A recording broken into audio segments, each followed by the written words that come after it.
Okay. Hello, everyone. Good day, good evening, good afternoon, good morning, wherever you are. For today's stream, I'll be working on the Bedeviled Kettle, a lovely alternative to bad juju that comes in Toils and Trouble. It's an alternative box set which features the radar, uh, this version of juju, and the cute thing is that instead of Voodoo Doll, we have a Toad Prince there, which is probably my favorite of the bunch. Then we have this Witch Zoraida in the fairy tale convention, and the kettle, which essentially it's a huge cauldron with hands, legs, carrots, a large spoon, a book, and whatever there is, a bat, and some absolutely random things protruding from it. So this will be for today. I think I should be able to finish the whole model. The plan is to use various types of purples on the model, and maybe I will start with dark purple, going into really bright, vivid, maybe even pink to the inside of the mouth. Then I will work on the detailing, and and then the base. Probably won't get to finish the base because I need some liquid effect like Vallejo still water that takes a couple of hours to dry. So I'll just put the first layer of resin in. But this is the start. So I mentioned that this is an alternative version of Juju. So let me just compare the real model of bad Juju next to it. So this is how the original model looks like. It's huge. It's got lots of elements. There is even a boat. I added a gremlin here. This is the one I painted a while ago. And what I liked about this model is that there is such a variety of different texture details that I had just plenty of fun defining all of those elements. And for today, I will have fun while working on it. Hi there, Magla. Good to see you again. Nice that you popped in. So what I will begin with is I will just re-establish the base coat because what I noticed today was that today is it's rainy here. It's not that cold, so the spray didn't catch that well. There are still some elements that need some touch-ups. So I use Wraithbone in spray. So I'll just hold of the get hold of the brush and reestablish the base coat where I see it doesn't look that firm. So let me just grab a larger brush for that. Maybe this one will do. And I'll try to. I'm pretty good today. Thank you. Thank you. Getting through another quarantine, which is no fun. But what can you do? Those are the times we live in, right? So just taking it day by day. And these days, either people are ill or on quarantine or working from home, coming to the office at irregular intervals. So I'm just seeing the silver lining here is that I don't commute, so I get more time for painting. And this month I've already painted 94 solstons of worth of miniatures, so that's been quite a productive month. I painted the new Victorias, I painted two Garion, I painted the new Kirai, the new Ikiria, Kirai Envoy of the Court, the new Ikirio model that comes in the new starter box. What else was there? I painted the old avatar of Kirai, the Avatar of Vengeance, which is this super creepy model. And I think that's yeah, that's it. Those are all the models I've painted so far this year, and that's a pretty good start. And I'm sharing all my pictures in the Painters Challenge. You can go to the Word forums and find it there. Good idea to keep you motivated. Observe other people also as they deliver on what they claimed as the target for the month. Some really good stuff, and it's fun to see also other members, recognizable members of community. Like there is this guy from Germany whose name is Geist.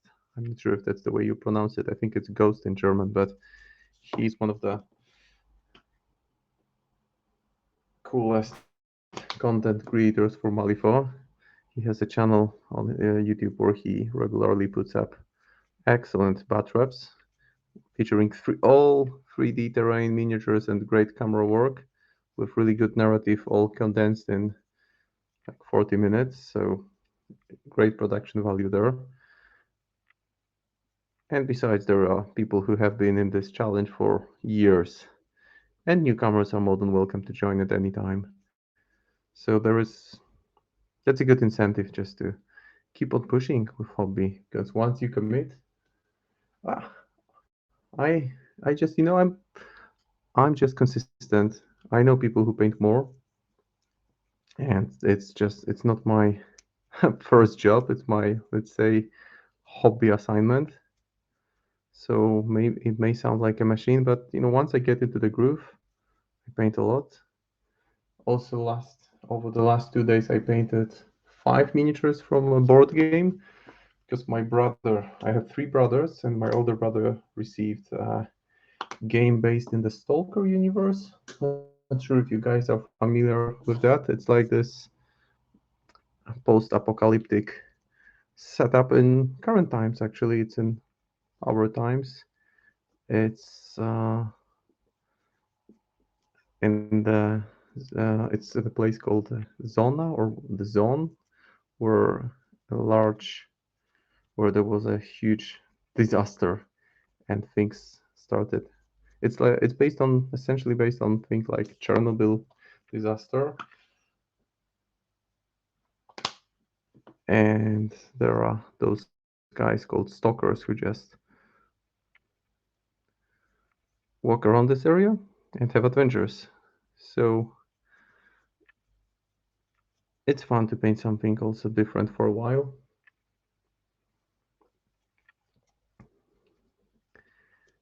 Just gives you a kind of reset, and then you have even more fun while returning to what you really enjoy doing. And what I really enjoy doing is painting word models.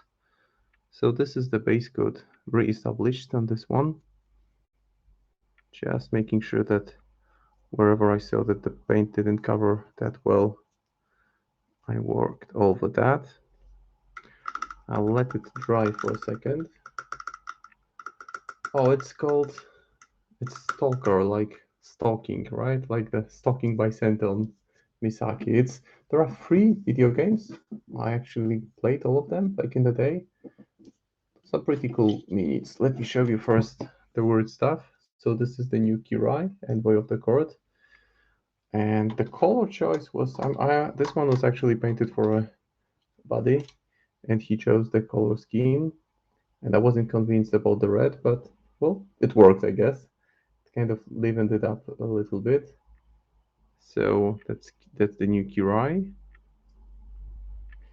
and this is the new Ikuria, which is a really huge model.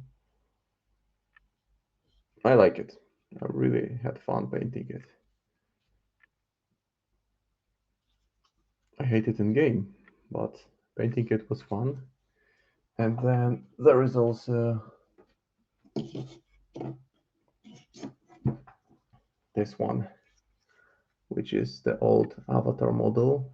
And this is also painted for a buddy who wanted it to be like partly ghostly, forming into, well, less ghostly, with the same colors as the lying Kirai, because this is the Kirai, the This is from the old days where there were avatars, and it's a super creepy model. But I had fun. I also used some vivid shades of blue on this one. So that's the Malifaux stuff. And just for reference, let me show you maybe. I think it's hope it's okay to show other miniatures just to showcase them because those are miniatures from the other game. Well, fun stuff. And this is the board game, so the quality of the models isn't as great, I would say, because those are models that are cast in one piece, they are pre-assembled. And when it comes to quality of miniatures in board games, well, generally it's lower than for battle systems like Malifaux for gaming systems and Malifaux models which are pre-assembled, just like this guy here, they are on really good level of quality. Now, when it comes to this one, the only well challenges, the only uh, thing that took me a bit more when assembling it was that there were some, well, not many, but there still were some gaps left after the pre-assembly, like the one I believe here or there. So what I do is I use UV resin. I apply it with brush, and then I use the UV light. It cures immediately. It's basically like filling a cavity in the teeth. So it's super fast and it's super smooth. So you don't see any lines that are left over after the assembly. This is the fastest way. And I didn't have much time today to prepare the miniature. I did it literally after work. So just had like an hour to prepare it. So another thing also worth noting about those pre-assembled, because this is from a material which is slightly bendy. You can bend it a little bit, which is great because when it falls down, it doesn't break. That's the advantage. Oh yeah, 740 June 2020. Yeah, I'm way past 1,000 now. Stopped even counting that at some point. I can't really say for sure how many, but it was June 2020, so a year and a half.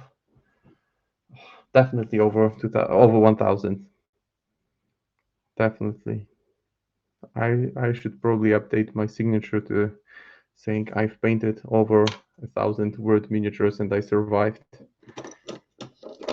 One thing worth knowing about those pre-assembled models is that typically when you remove mold lines, you just scrub essentially with your hobby knife against the miniature. It won't work on this because this is a type of material that just the mold lines won't get removed that way. So you need to essentially use the blade and just carefully work around all the edges and essentially just cut away, which is a bit more time consuming, but it's not that much of an effort. So yeah, definitely over 1,000 word miniatures, and maybe 10% of those for my own collection, maybe more, since I own most of the Neverborn faction, so definitely more. Now, what I will do is I will do an overbrush just to peek on the details. I'm just lucky because I think I just found kind of niche in painting that really suits my style, the kind of aesthetics that I enjoy. And I've painted a lot for myself, for my friends. I've done some commissions, and now I get to paint for Word, which is like the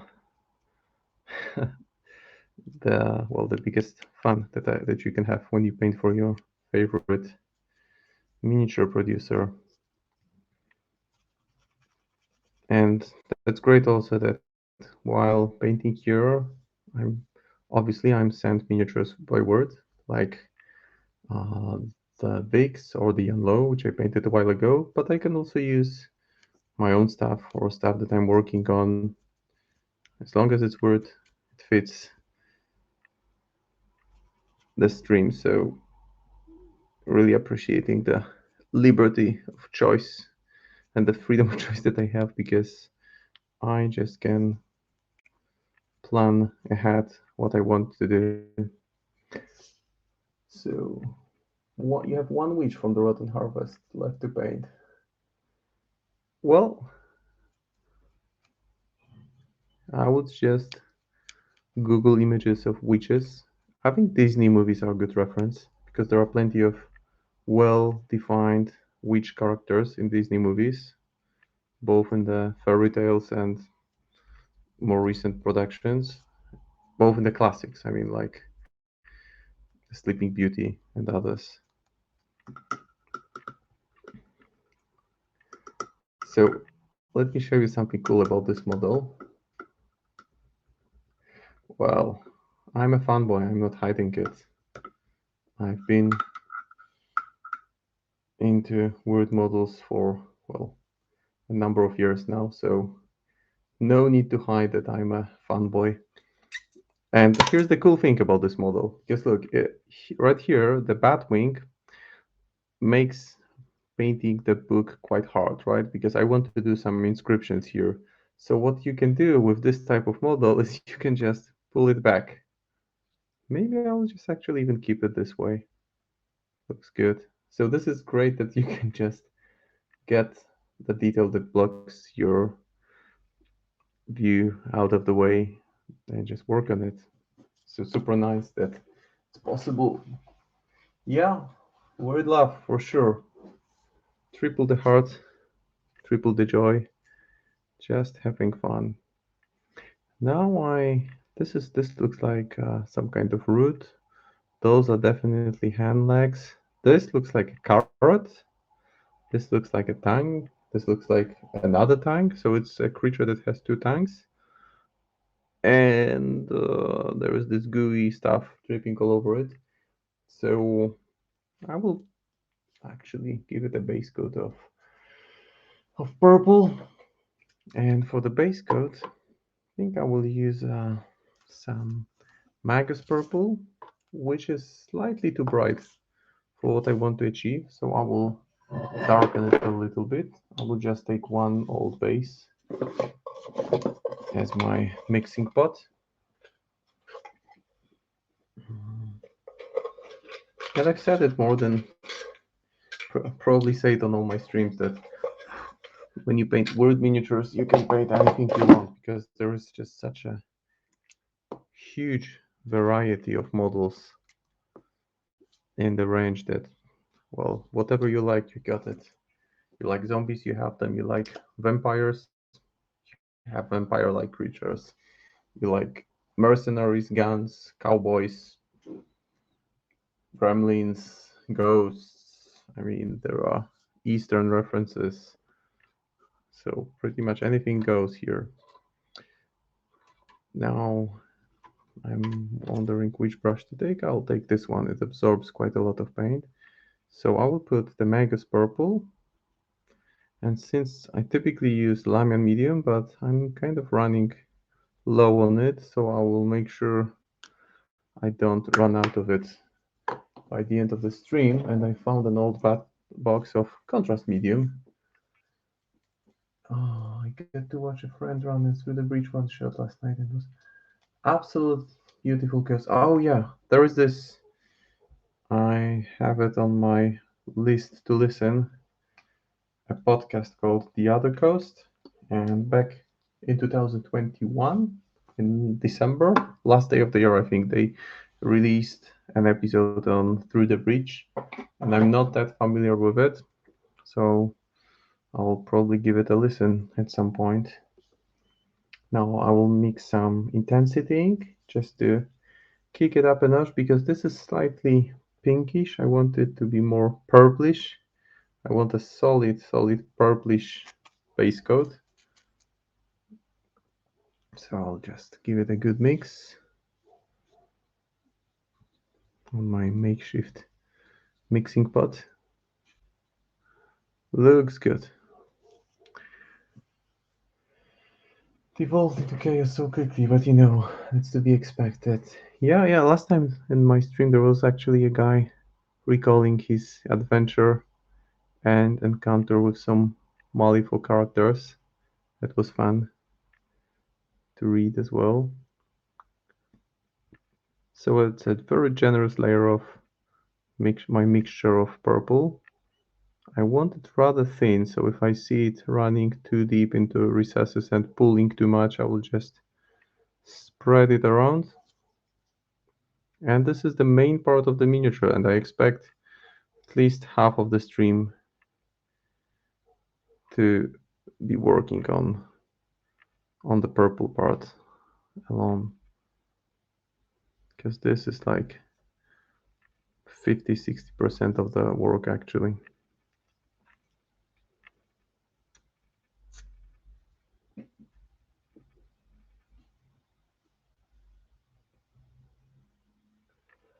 You know, I've never been much into role playing, into role play games. I think back in the high school I played some Warhammer or whatever it was, or D&D, can't really remember. And actually, I played it enough to appreciate that if it's run properly, it can be fun. So I really haven't had an opportunity to even consider it because you need time, you need people to be in one place for a couple of hours. So while I'm not planning on playing it, if I get a good opportunity, I might as well give it a go. I mean, what can go wrong? It's the Malifaux world, Malifaux universe, just a different system. Now the inside of the mouth will be brighter, so I'll use a maybe different base coat. And just working my way around the whole model, making sure the purple covers everything well.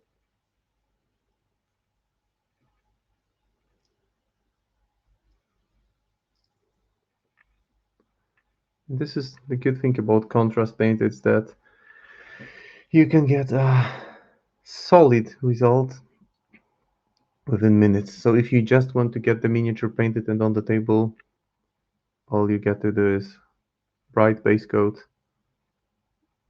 one contrast, second contrast, and you're good to go.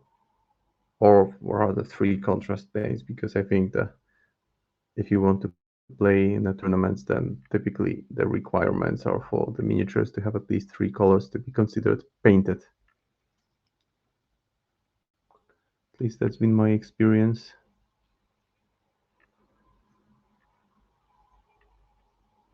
Although my tournament experience isn't that impressive, because last tournament I played was back in August, so quite a while ago.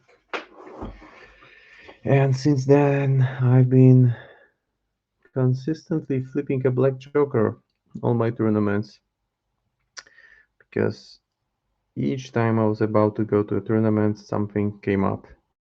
So either I was ill once, or one of my kids was ill, and last week I meant to go to a tournament on Saturday. So everything was prepared. I meant to travel by train. I even bought my tickets, which I returned. But a couple of days ahead, there was a COVID case in my kids' kindergarten. So they stayed home. They were on quarantine. One of them, the older one, started feeling unwell. So the tournament was on Saturday, and on Friday afternoon we got her PCR test results, and she tested positive for COVID. So of course I had to stay at home and couldn't go. But fortunately, I mean, of course this is annoying, but the good thing is that she seemed to have gone through it fairly easily, which is, well, at the end of the day, this is what matters, right? You just want people to, since so many people will get it anyway, the hope is that your near and dear ones will go through that without too many problems. So there may be some tournaments in, so hopefully hopefully I will make it finally. Because that was actually my 4th tournament in a row where I couldn't go and I found out only on the day of the tournament or the day before. What can you do? This is life.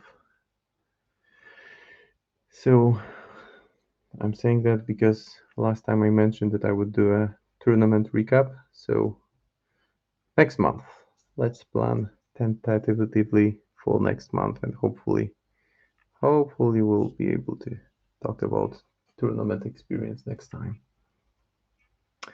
And speaking of games, there is this Malifaux World Series going on YouTube. So plenty of games getting uploaded, Vassal games getting uploaded, which is great because you get to see the titled masters. They are widely available if you play on Vassal, and it gives you a unique opportunity to just see how the new masters and the new models work.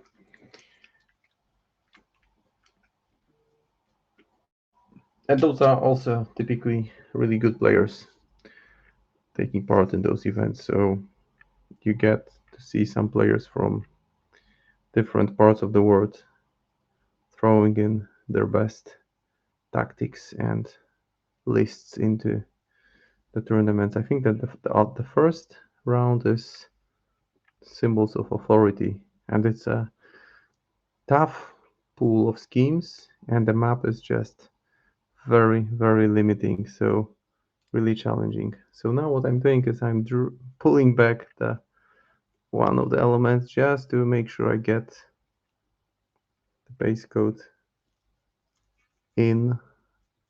It's such a big mouthpiece that it's hard to actually navigate it, but seems like I got it in. Not too worried if I mix up the colors a little bit on the top, because I can always get back to them.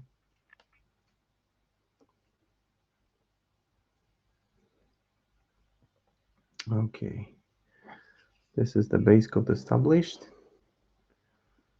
and I will work on the second layer in a second. Second layer in a second. You know what, just to speed it up, let me just grab a hair dryer. Be back in a second.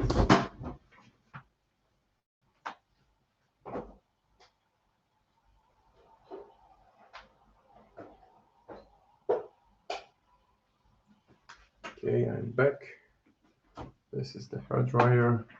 Obviously not something that I use myself, but good to have it at home because it helps a lot with painting, where you can use it to speed up the drying process when you apply layers. So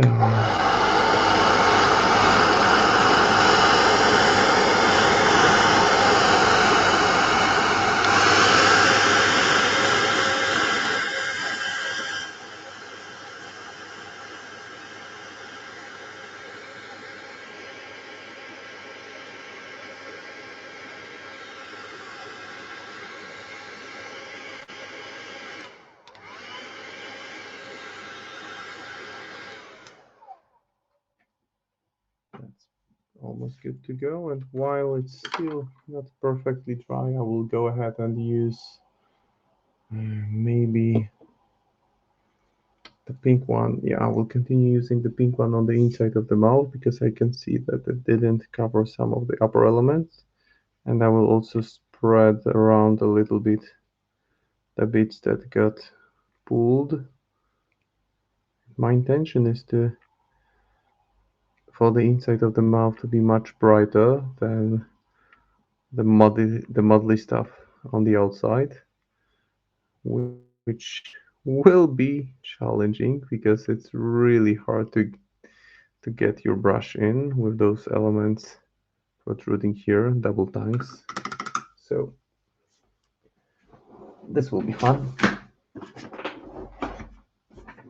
Now I can reapply the base coat just to get even coverage and build this solid layer of just base basic highlights of purple that I will continue to be working on. I have a few shades of purple lined up. Not fully sure yet which ones I will be using. For sure, the plan is to get the purple to some kind of magenta, potentially to even to pink. But this is already beginning to look much better.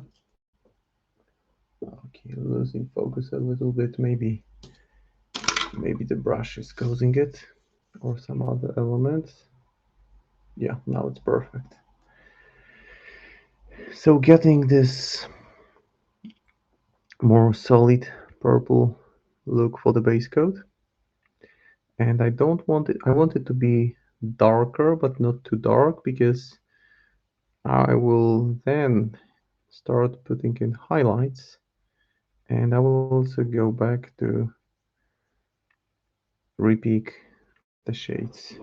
It looks like it's holding a tiny worm, which I think will be bright green or even yellow, just to, because this is another great opportunity to just practice on different textures, different colors, and this is one of the main reasons I like the Neverborn faction, because there is just no one can say that this doesn't look realistic. Whereas when you paint, well, I mean, painting human skin tones is a good exercise, but there are certain standards there, right? So you paint Caucasian skin, Asian skin tone, African skin tone, whatever you name it. There is certain expectation of it, how you want it to look like, how some preconceived notions of how the skin tone is supposed to look like. And here well, there is no it's supposed to look like that, like this or that. It is what it is. It is well, it's a soup that came to life. A soup or a mixture. I really like the idea here, because it's something quite unusual. Oops, a hair got stuck here. Definitely not my hair. Either cat hair or someone else from the family.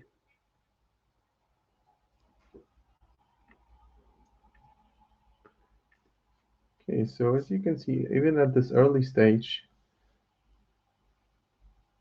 there is clear indication of where the darker areas are, where the brighter ones will be. And I would call it a good start, because it's not too dark, it's not too bright. And what I can do in the next stages, well, before I move to the next stages, I will make sure I remove any excessive pools of paint, spread them around a little bit more, because what I can do now is to choose where I want the darker areas to be and where I want the brighter ones to stay. So let me speed it up again with some hot air.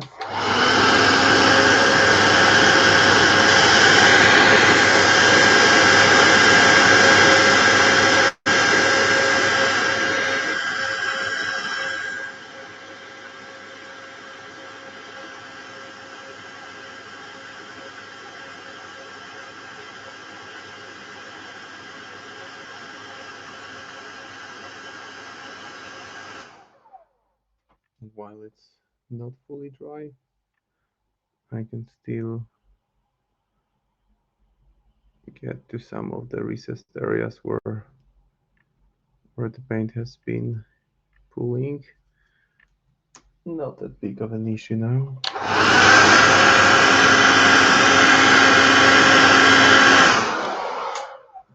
Maybe some more here and there.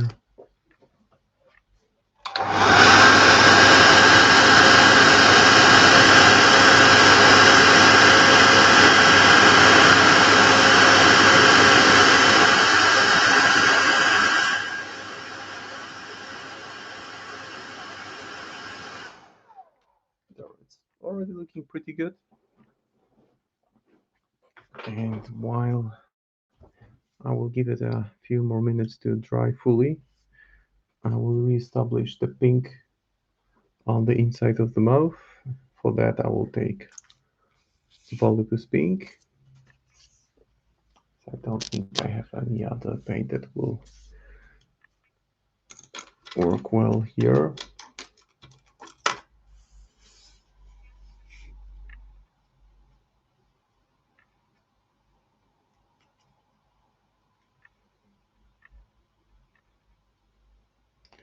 And the second layer will just reestablish the base coat, and it will still give some basic highlights in because it will flow into the recessed areas. The raised ones will be brighter, which is like mapping the areas which I will be focusing on in the next stages. So just want to make sure the coverage is even, because I want it to be slightly different. Well,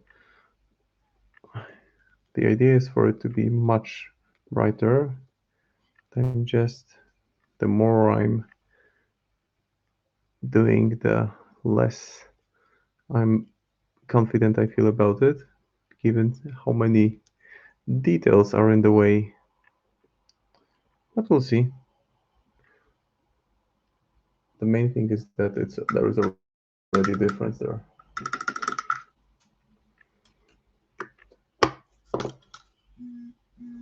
Okay, a bit more now.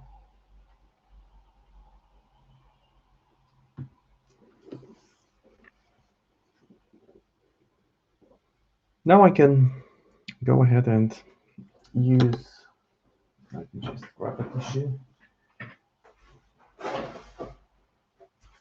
because some of those paints,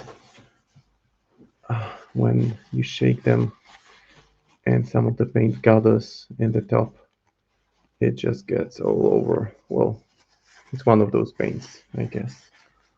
Just happens.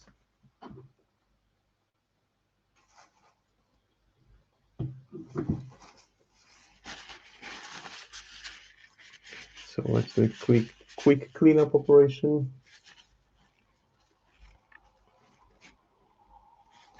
That's better. And this is intensity ink, so it's worth remembering, because that means that it will have immediate impact on the surface. So once you apply it, you cannot really move it around too much.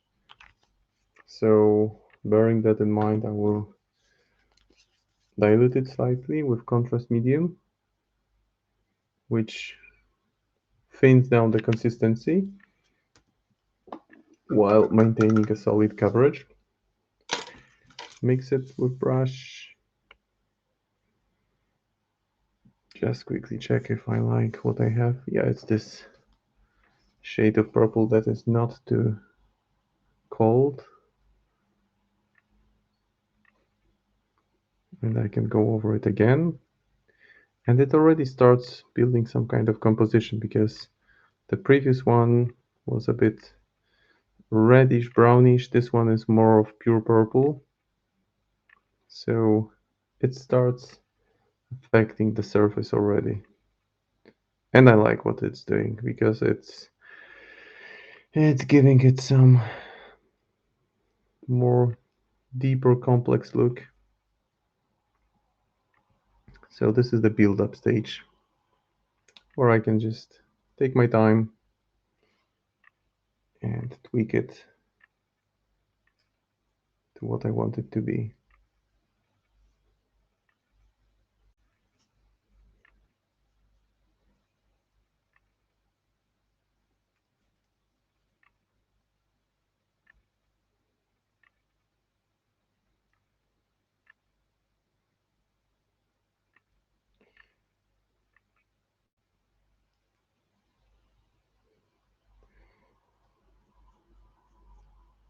And I will pause in a second just to show you guys what kind of impact it made.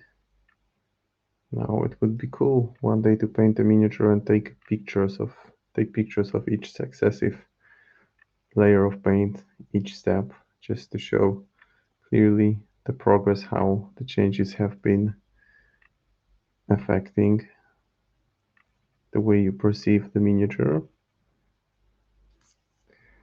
And again, I'm just going over it to push it away from the recessed areas.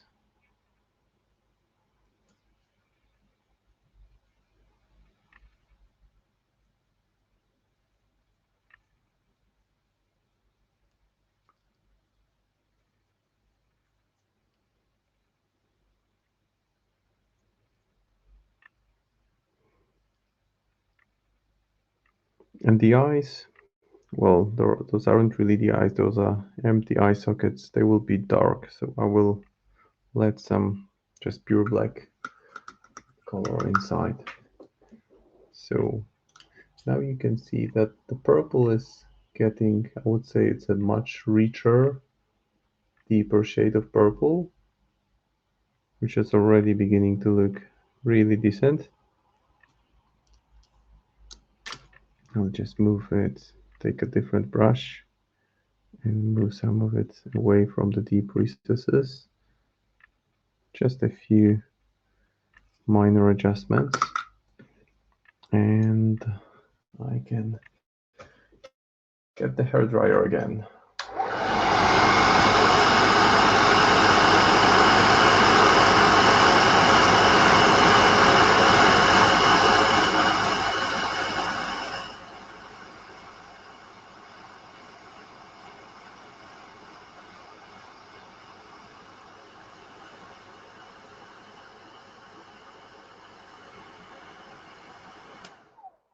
Oh, and speaking of big Neverborn beast, I don't think I actually showed you guys the finished effect of my work from last week. So let me just grab the Gurion while it's drying. So I painted, I would say 95% of, I did 95, roughly 95% of the work during the stream. So everything that you see is painted within those 3 hours of streaming. Just my workspace is getting difficult to maneuver around when I have the video set up here, but those are the two Gurion that I painted last time round. So the big mutated giants, and I use some inks to use those super bright highlights on the raised areas, some purple in the recesses. And this was fun to work with. Just didn't want this plain pale skinned giant. I just wanted some more diversity. So what I did off the camera, I just added some powder for closer to the surface to do some dirt effect. Added the blood splatter and stuck the tufts. So those were the giants, well, the Garion that I painted in the previous stream. And the pictures are, I definitely showed them on the Painters Challenge and also on my Instagram. But the Painters Challenge is also a good thing because you get those cool models and people are more than happy to share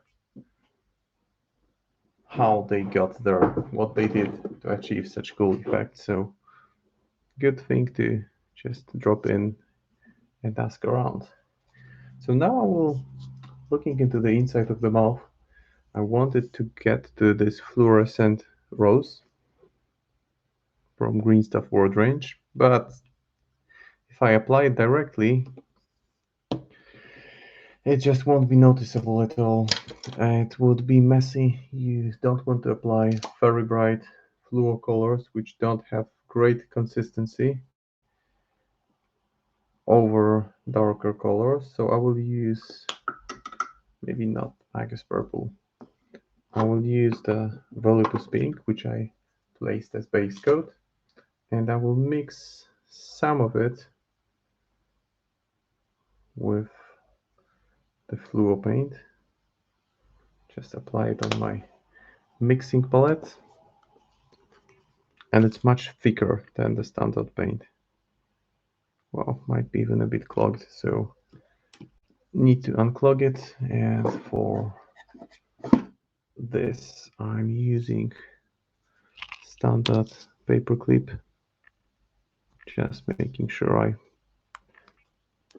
go through the hole here. If it changes color, it means I got to the paint. So putting it on the palette, mixing, it's super bright because it's a fluorescent color. So obviously don't want it to be that bright immediately. I will need to make some transition from slightly darker. That's why I'm mixing it with base coat. And this is what I will use for the inside of the mouth. Now it's hard to find a good angle here. Essentially, I just want to make sure that the darker paints is still visible in the recessed areas and start really building it up, getting to this fluo color as my final highlight. But it's already happening.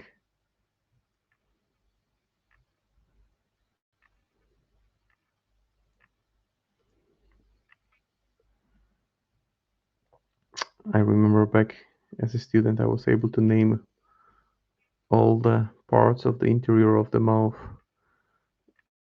for my phonetics classes, which was completely not, which has never proven useful, but this is what I did to get my the things you do to get your degree, right? Just to get a head start. When you apply for the job, get that BA or MA or MBA title, and well, not all the knowledge you absorb will be applicable in any career that you pursue.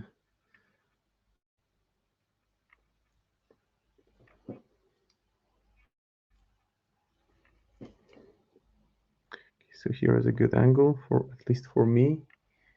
So sorry guys if it's tough for you to observe along with me. I'm just trying to cover gradually smaller surface with each highlight, and I will keep on adding the fluo paint to keep it brighter and brighter. Maybe then I'll add some white or white fluo. I have white fluo paint as well. And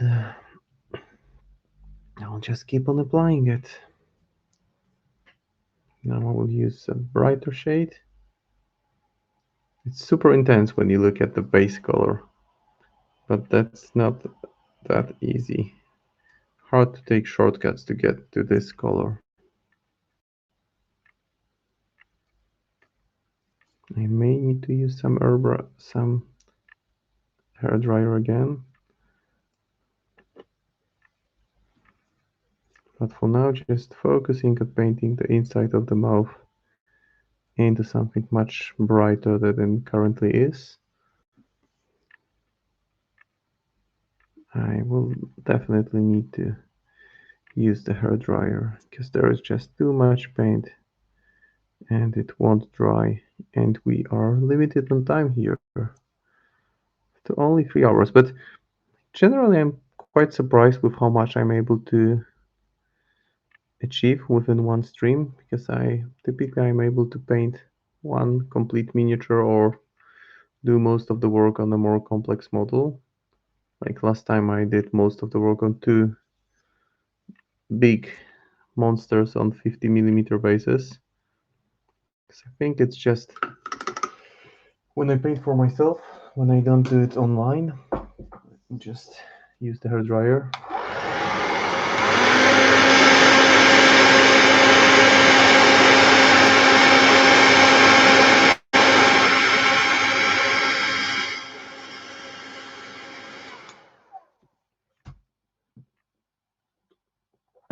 I get distracted easily.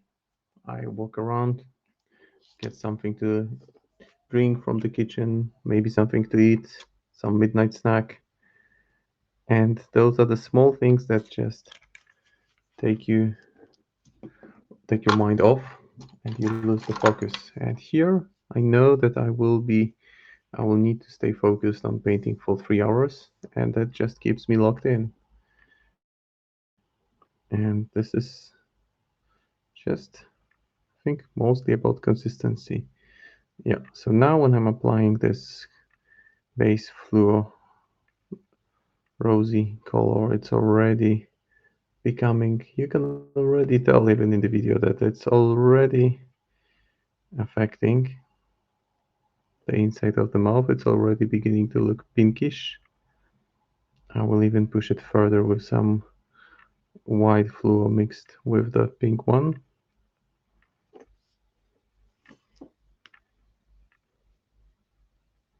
Because I want this miniature to be really colorful, really vivid.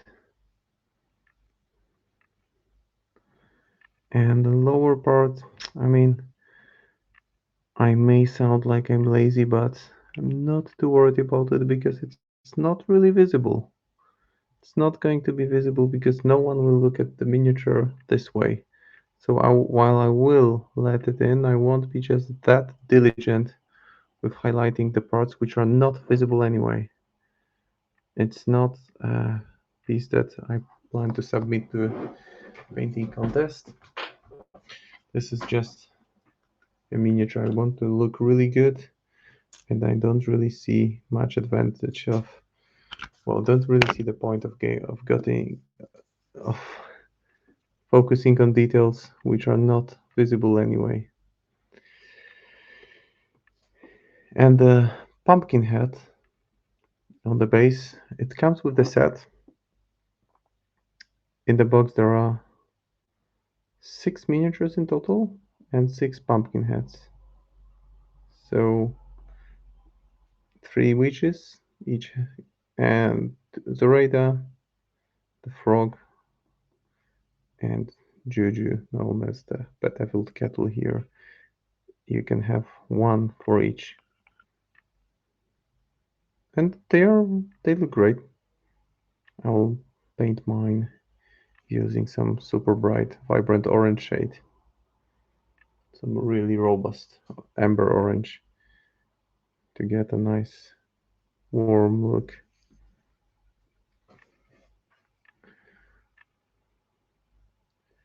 Just tipping the miniature to see how much is visible, which areas are immediately noticeable when you rotate the model, just to plan the highlights better. I can see some here already. Yeah.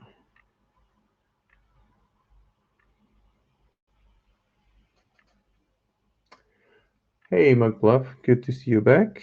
It's, well, how it's looking. It's already the purple base coat is firmly established, and I will work from it. And I am now working on the inside of the mouth, making it look bright and pink. Now let me speed it up.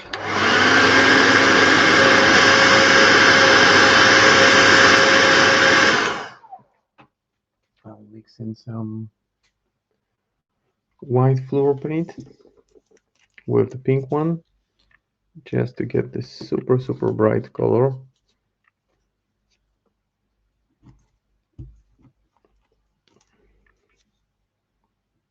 Again, unclogging it and mixing some extremely bright shades for me.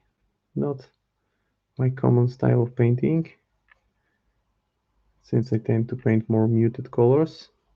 I think what it does, it makes it semi-transparent, which is fine, although I want it to be much brighter, so I'll just add pure white to the mix. Because I want this transition to near white, well, white which is just slightly tinted with pink. That is my end goal here. So I'll just add a drop of white on the palette. Okay, that's a big drop. Didn't shake it well enough, but... And now I can mix it aside here, making sure I put in a lot of this fluo white. Bit too bright. Now it looks good. That scared you. Well, should I say that I'm glad it did? I guess I am. It means it's meant to be a big scary thing, right? I just wish that in game Juju had terrifying. I mean, let me lament on the Juju for a second here because it's one of my favorite models, one of my favorite, well, characters, creatures in the game. It's this eternal swamp being that cannot really be killed. I mean, it can be killed, then it gets back, and if it's killed again, then it's gone for good. And I played it, I've used it only a few times, and I just felt a bit underwhelmed. And I know I've seen some people use it effectively online on Vassal. Oh, the noise from the hairdryer. Sorry for that. Sorry, they didn't mean to hurt your ears like that. So while it's a big model because it's size 4, and it's great for, obviously it works great with Zoraida because you can channel attacks through it. You can get coordinated attack on her hex attack, which can deal a lot of damage on a model that's affected by injured. So great combo. And uh, zero action, which is decent because you get to push 3 inches. If you're in severe terrain, you do it for free. If you're not, you just discard the card and push, which is, I guess, which is quite good. But and the model has planted roots, so it cannot be moved. But the thing that I'm underwhelmed, that makes me perceive it as underwhelming model is that it's got such low defense. Come on, it's got. Okay, I'm glad you survived. No heart attacks were caused. That's what matters. So, what I don't like is that it's got such low defense value, defense of 3, which means that with no terrifying, anyone, I mean any schemer under anything, can ping it mercilessly, and it doesn't have that much staying power. I mean, there's some healing in Zoraida Screw. It gets back when it dies once a turn, but there is just so much damage you can soak in, and you will soak in damage if your defense is 3, which is extremely low. So that's my biggest issue with this model. So I would love it to be more survivable by having terrifying of at least 11, which would mean that it could potentially limit the number of attacks it absorbs. And what I would also love is, I may be wrong, but as far as I remember, Juju had it in the second edition, Flurry. So discarding a card after resolving an attack action just to get another attack. And then it would be much more useful.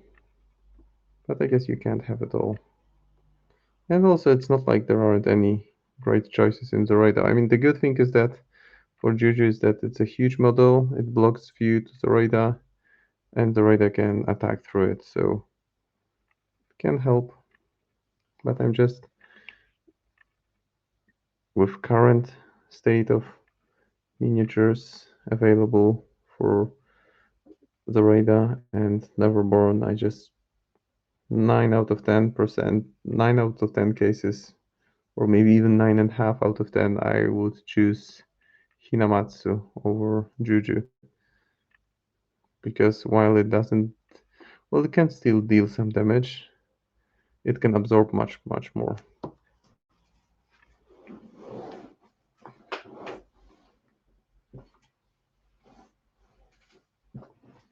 Mm-hmm. Yeah, I mean, I'm saying that this model in game, it's a beater. It's like a nuclear missile which can be launched in, deal damage, and then there is a huge challenge of keeping it alive because it's got very low defense value, and that's the main thing about it. And no other mechanism beyond regeneration, which happens at the beginning of activation to keep it alive. So that's my main challenge with it. Which is a shame because it's such a great looking model. I would like to use it more often, but I just see other better models that I can use instead. And now I will go over the whole internal part of the mouth with pure pink neon paint, just to give it all pink boost. I want it to become a bit more lively down there. So this will immediately make it pop more, just trying to get the right angle, but it's there.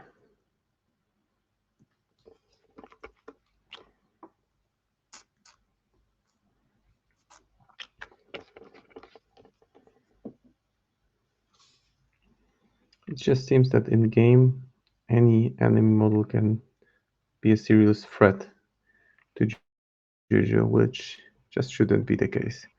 At least this is my lamentation about Juju. Please, Word, make it great again, so that it's not called bad, but big bad Juju maybe. Make Juju great again. It's also quite iconic model. It came in the original box. I also painted the metal version once, which is nicely detailed, but looks. There are two plastic versions, one metal version, and this one. So it's iconic enough to have four versions, which is a lot already. Now I will go ahead and do the standard, more standard highlights here using the Hex Legend. This is the color I'm using, Purpura e Ciresso. So a deep purple color. Deep purple.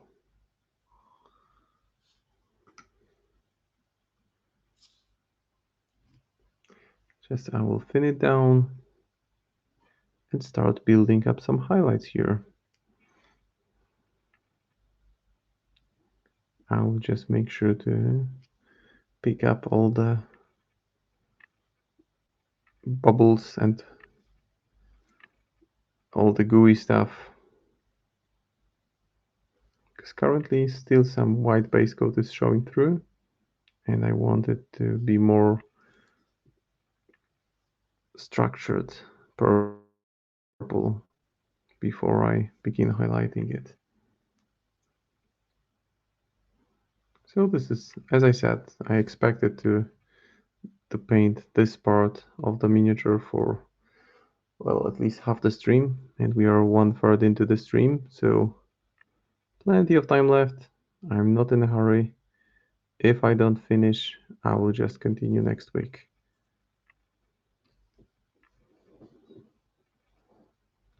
Although it would be cool to paint it, because then I would be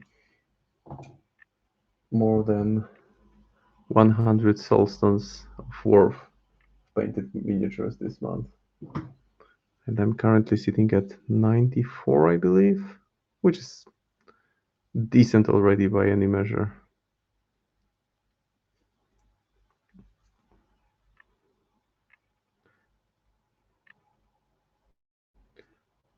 So I'm a bit darkening it, but at the same time doing it in the control way to ensure that there is still some of the base color visible, just to keep it strong and vibrant.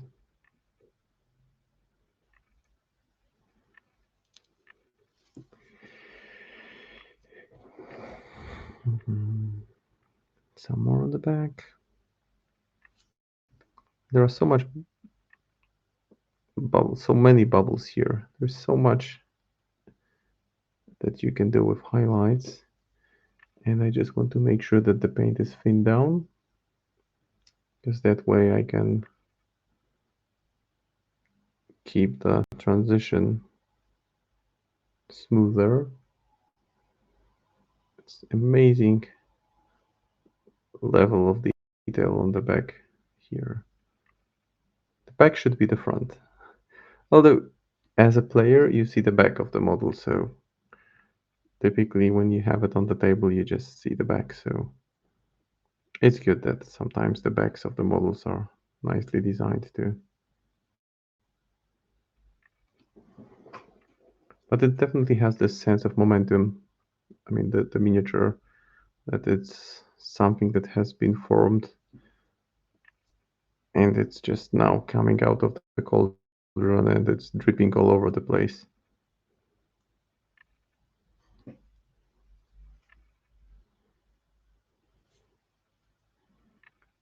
So once I have the back locked in, I will do the arms.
This is now a really rich shade of purple.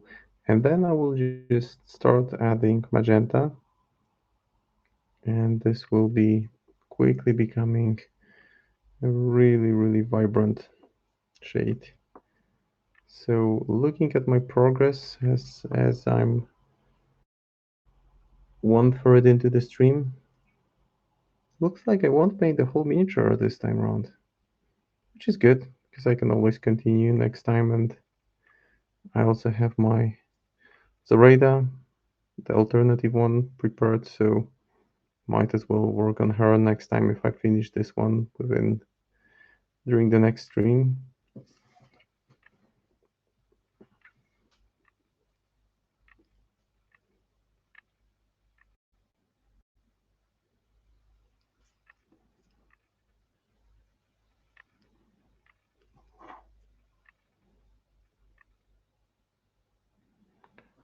So taking the slow way this time, just using a different approach for each of my stream to just show different way you can approach painting miniatures. So doing it the standard way with just brush only highlights and gradual build-up of transitions from darker to brighter.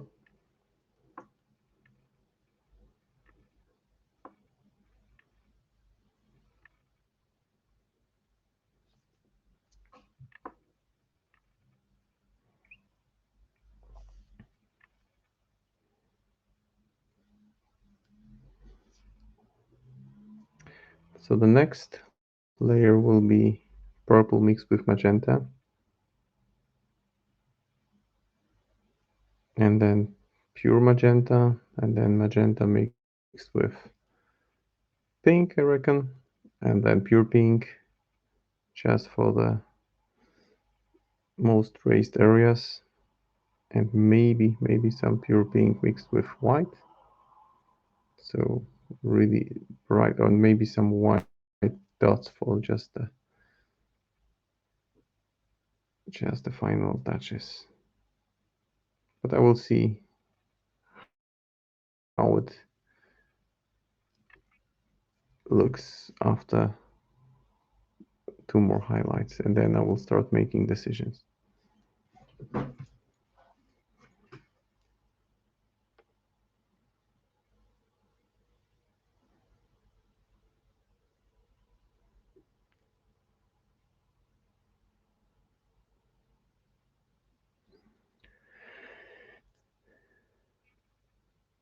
Okay, ready for the magenta highlight, I think.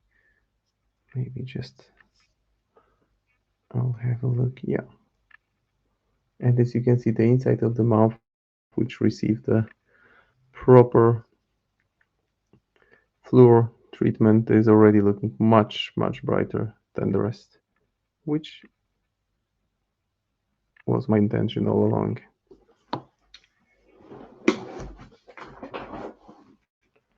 So now I will put one of my favorite names of colors, Murderous Magenta.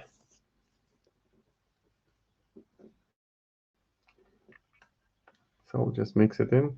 Don't really like the P3 bottles because they are dropper bottles, which is the first thing. And the second thing is that the tops tend to break easily. So not my favorite product for sure. And I just forgot to transfer it to another bottle. But the quality of paint is good. So now the magenta, I will see. Maybe I'll just apply magenta directly over it and start building towards a brighter shade. Yeah, I think I can do it. Looks good enough. I'll just grab a slightly smaller brush and start applying magenta. And then I will apply fluo magenta. And then fluo magenta mixed with white. See, I've made up my mind about the approach here, which is something that I typically do when I work on a larger piece. I just have a very general plan on how to approach it, and then modify it as I work.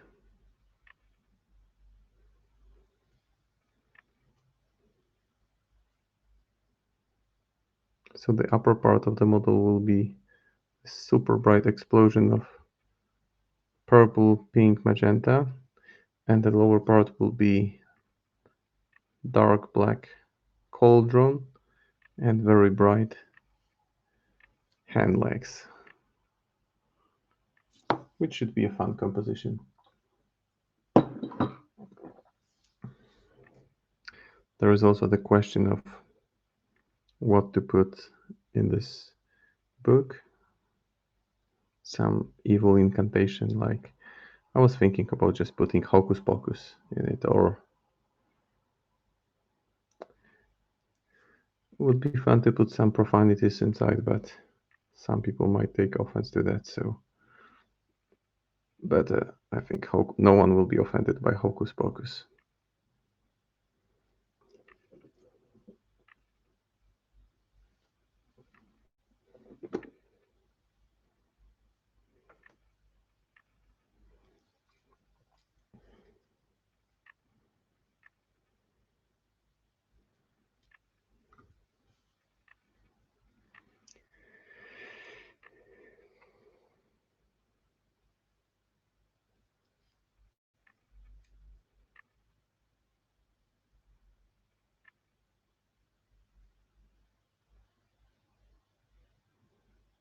And I can just water down, thin down magenta, so that it kind of drips over the previous layer, and it serves as a kind of filter as well. And then I will use this brighter magenta for more serious highlighting work.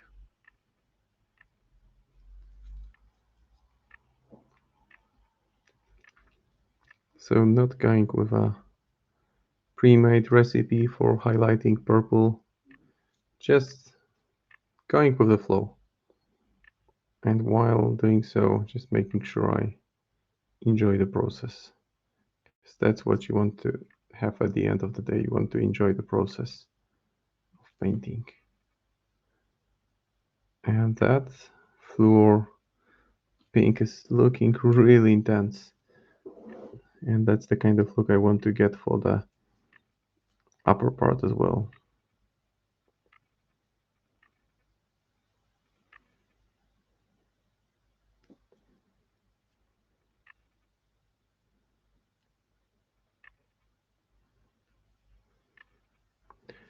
It's a slow process, so the good thing is that you can just let your mind wander and just relax.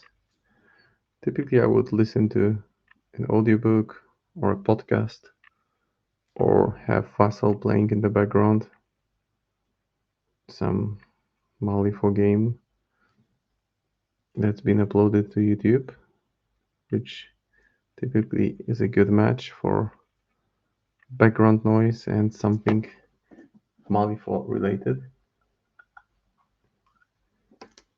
I need more of magenta.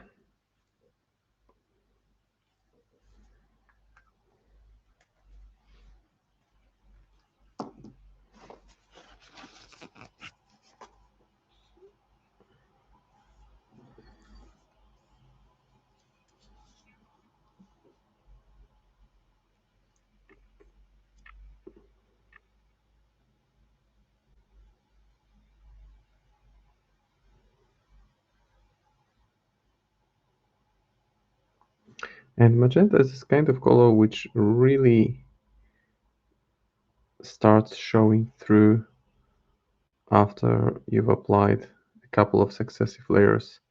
It just, the effect won't be that much noticeable after just one highlight. You need to re-establish the highlight at least over 2-3 thin coats, and then it starts really looking great.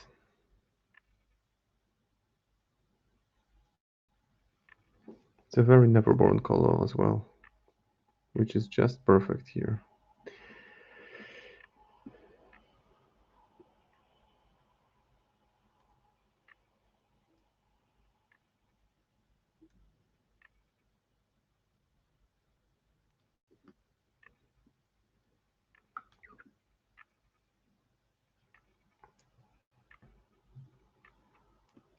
I also think that the reason there are so many alternative Neverborn models is that Neverborns are just a collaborate. Well, it's just a common imaginary of myths, folklore from different cultures, and those are some really common tropes with different folklore references, myths, and then it's just easy to find something that would be a convincing alternative version.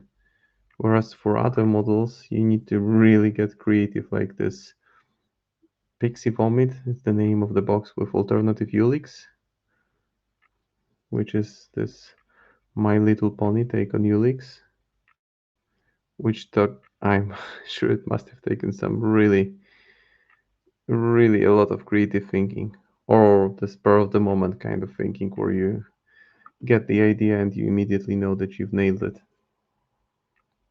And for Neverborn, it's just easier because the reference and potential for alternative version is already in the name of the miniature, as its Neverborn models are commonly associated with some legends behind them.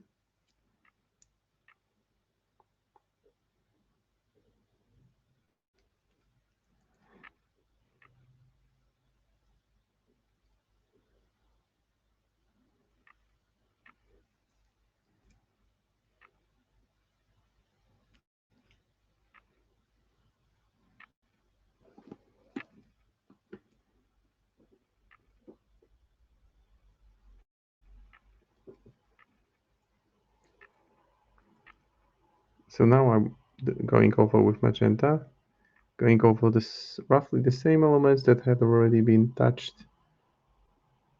just re-establishing the highlight,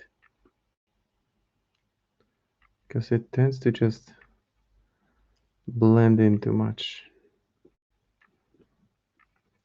And there are plenty of those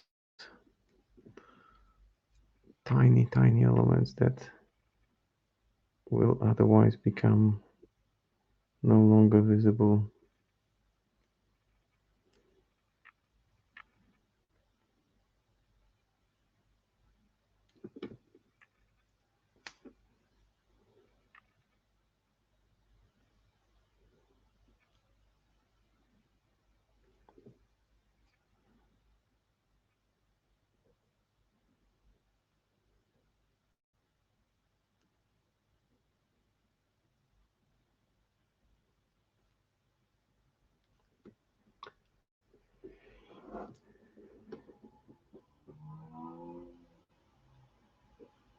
And I saw this one painted, I think, only once by our very own weird hobby assistant.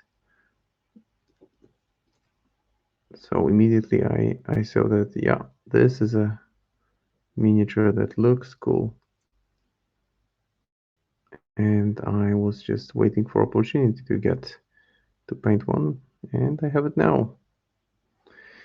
Okay, so let's pause for a second. I will just open the window. It's getting stuck in here. I lock myself in this rather smallish room, just to make sure I don't wake my kids up. And with closed window, even when it's rather colder than warmer outside, it gets stuffy. But I think that, okay, those highlights are really beginning to show through. So I will already go ahead and use the fluorescent paint and mix it with this rose paint that I had used for the inside of the mouth. Let's see what comes out of it. Curious myself.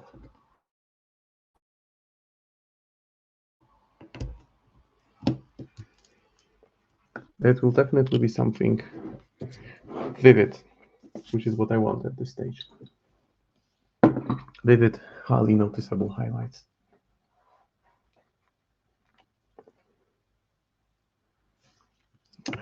It's already getting clogged again. See the consistency of those paints, they are super thick. The pigment is not that strong. So what I have now is I have this rosy and purple neon paint, fluor paint, that I will combine, see what comes out. It should be something bright.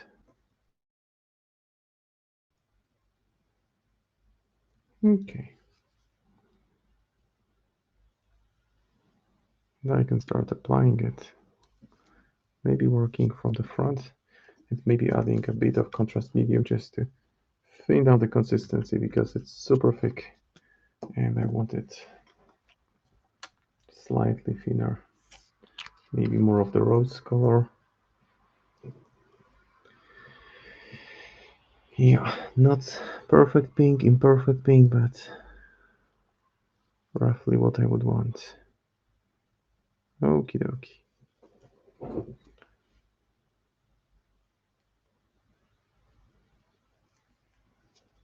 Now the contrast will start really showing through. The highlights will become much more pronounced.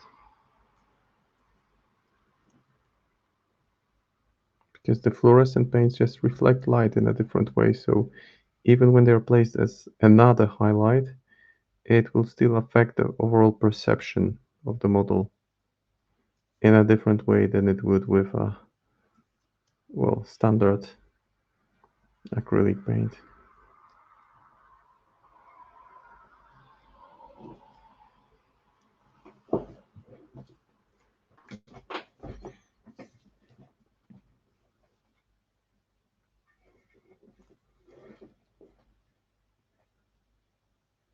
Then I will give it a glaze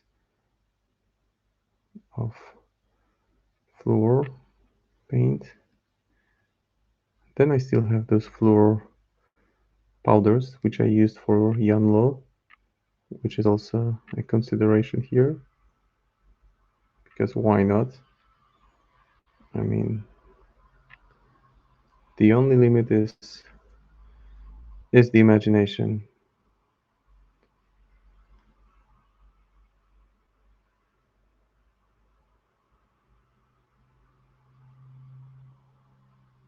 Just want to make sure like it's dripping with this highlight.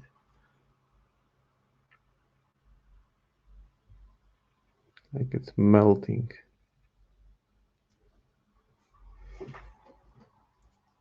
Oh, seems like some kind of network error. Let's see if we can do anything about it.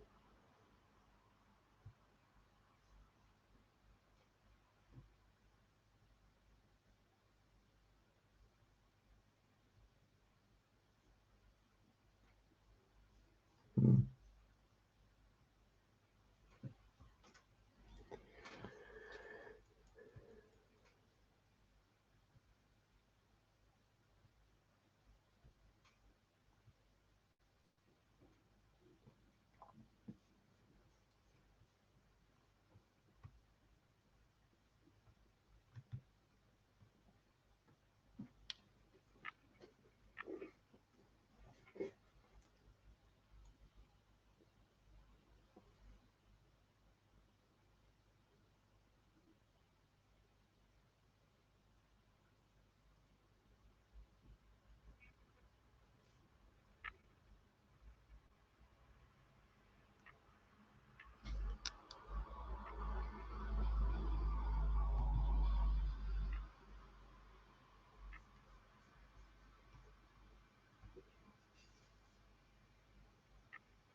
Let's see. Seems like there have been some technical issues, but hopefully I'll be back soon.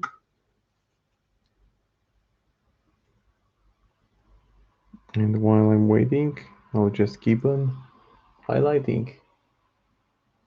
Oh yeah, that seems like I'm back-ish. Hopefully I'm back. The chicken legs are what makes it really grotesque. And I look forward to working on them, which might be today or not. Don't know yet at this stage. No detailed plan, but the chicken legs are for sure something really extraordinary.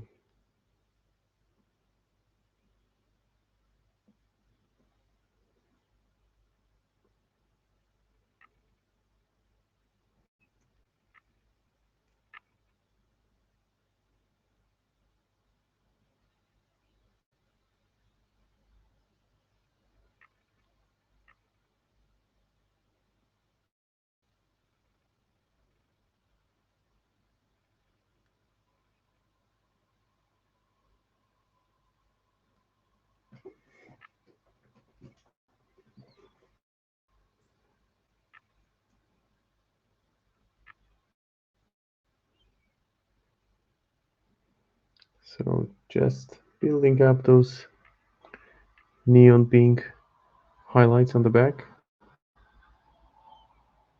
Not really sure what is that protruding from his back, whether it's like more of the substance that he's made of, or some other elements. I think I will just treat it as part of this gooey thingy that he's made of.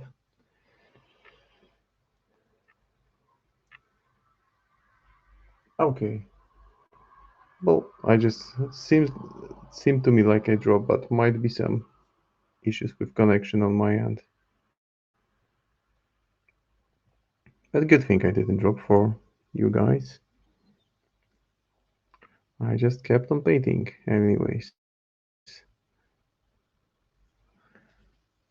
And then those highlights which I'm placing now will become even more vibrant once I add more white to the mix. But for now I'll just make sure that the mixture I'm using is not too thick, because otherwise it doesn't look like highlights anymore. It looks like I'm gluing or just pasting brighter color on top of darker one. And I want the transition to be smoother.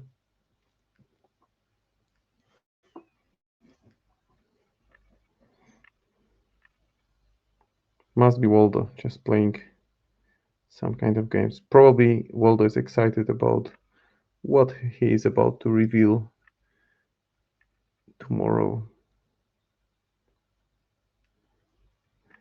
Tomorrow, typically Wednesday, is a busy day in the week for me, and it's always nice to have this thing to look forward to in the evening. Generally, two things I like doing in the evening is reading bedtime story to my kids and and painting minis for just having the sense of completion to the day. Just the rituals, the daily rituals. Human brains generally like rituals, so I think my mind is just settled into this rhythm of reading bedtime story and painting miniatures. Although I do enjoy going for a late evening run every now and then.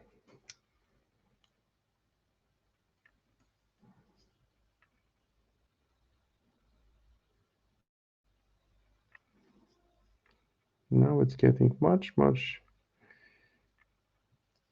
better defined. So at this point, I think I may as well add a touch of white here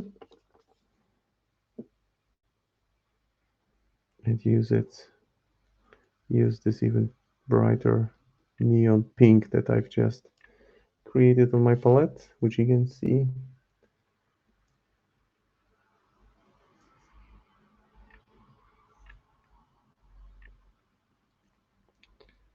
Now this will be already much brighter. So just gentle here, adding some seemingly random dots, but those dots are placed towards the most raised area.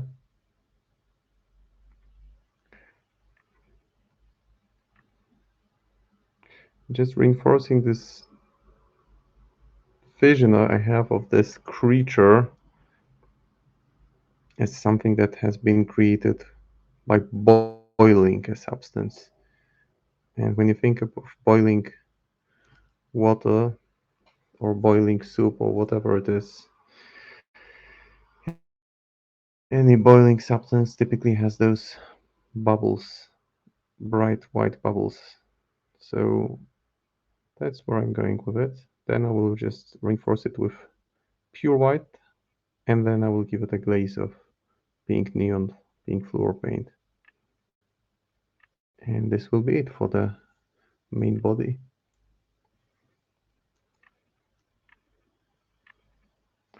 So curious to see if anyone who's online, who's following today or tonight is also painting. I find that I enjoy doing that while I watch other streamers. Seems like a more immersive experience than for me. Yesterday I was watching Doug, so Guslado, painting his sniper for Cooper keyword. And that was also fun to paint along. Although it was one of those rare evenings where I wasn't working with Malifaux stuff, just something else, but still an enjoyable experience.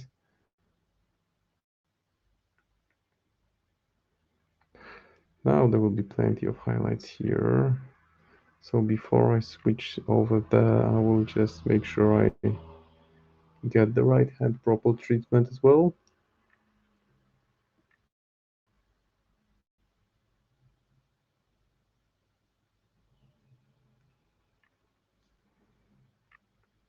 So I think that the plan minimum for tonight, or for tonight for me,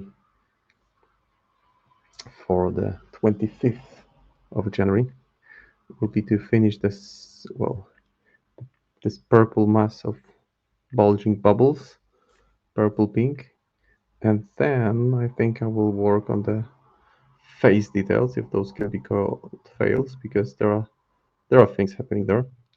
And I like to have face details, so I will generally do the upper part of the miniature. That will be my main focus, because the lower part should be less complex, although I may be wrong.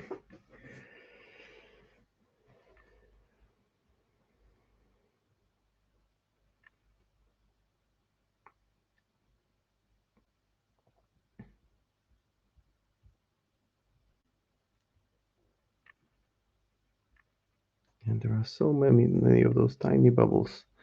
I will make sure to pick them out with pure white in the next stage, and then give them a glaze of fluor and see where it ends, if I like the effect or not, or whether I want to re-establish some colors afterwards.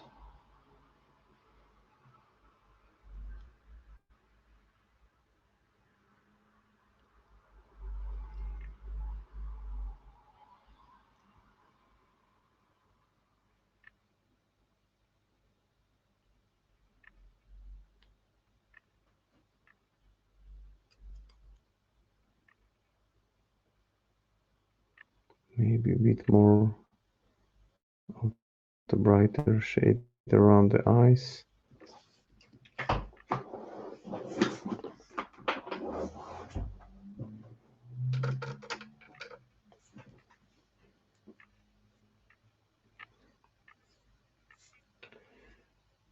Already some really cool stuff in the upcoming section on the word page.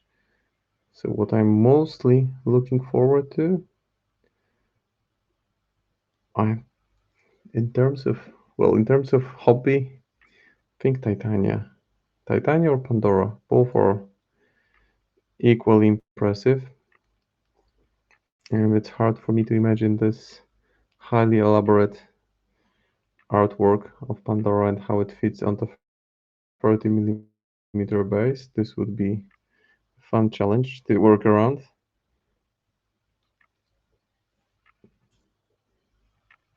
And the new Titania will be definitely an epic model. And in terms of gameplay, there is potential there for sure. What I like about the potential gameplay, because I haven't faced her or I haven't played her yet, I would still need to use a proxy, is that it encourages you to use the knights, and the knights felt underutilized before the emergence of the titled master. They just never was room for them really in the Titania list. The main issue is that they just didn't seem fast enough to keep up with her and not impactful enough. So hopefully the titled version will change that. Now I will go with maybe not pure white, but almost pure white, just white tinted with pink, and just very lightly, place a very small highlight, just a dot here and there for the most protruding elements, and these will be glazed over with pink or purple or a mixture of both, and then I will see where it leads me. And this is what I like about painting, is that I do not really need a thorough plan from step 1 to the final brush stroke. I can just go with the flow.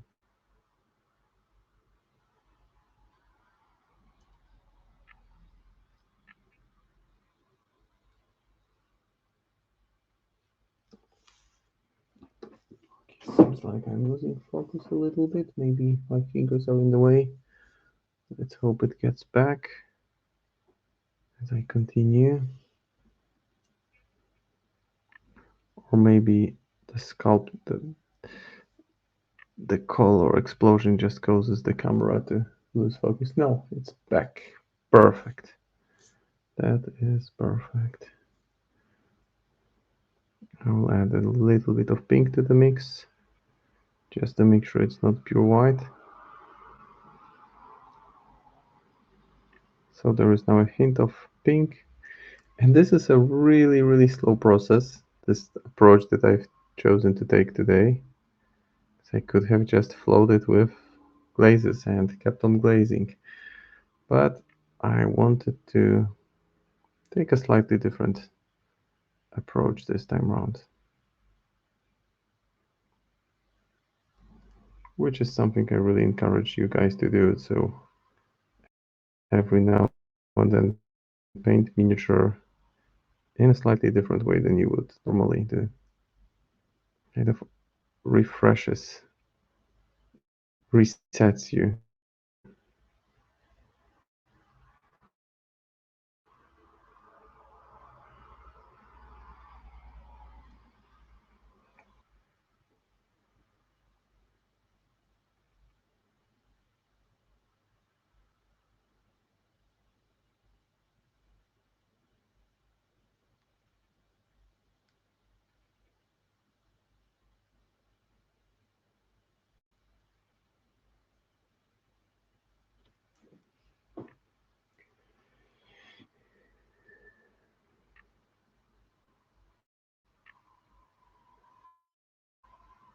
No need to use a different color for nails, as it's all part of this boiling substance.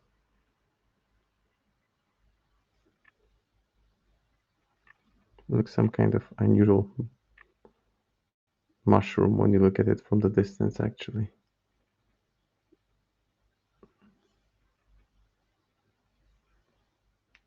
And the frog that the prince stowed in this box, I will be painting using blue and black. And the radar probably just matching the box artwork, because I like it. So no need to be too inventive there if I already like the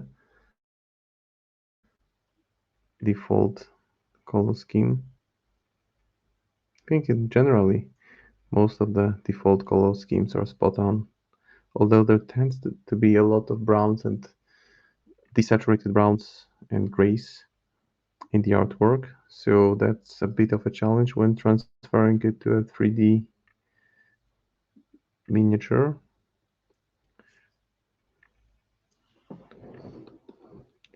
Okay, now that I have those two handy, I will just go ahead and use the purple, mix it with rose, and do a glaze of that. Let's see how that works.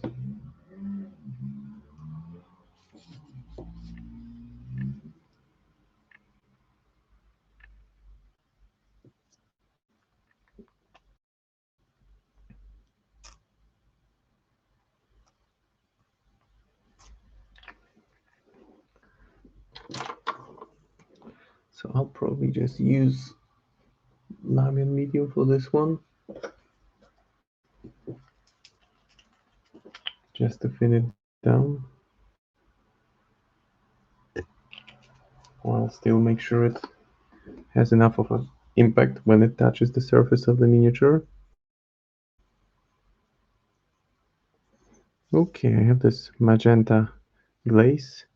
Wow, it's super vivid. I like it. So I'll go over the back just to bring it kind of together.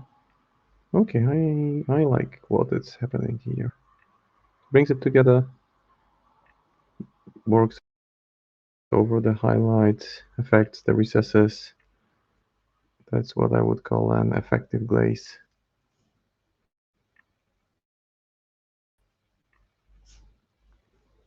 So I do not want it to change the overall color, just to affect it, give it a kind of filter, make it brighter, vivid, and make it more coherent at the same time.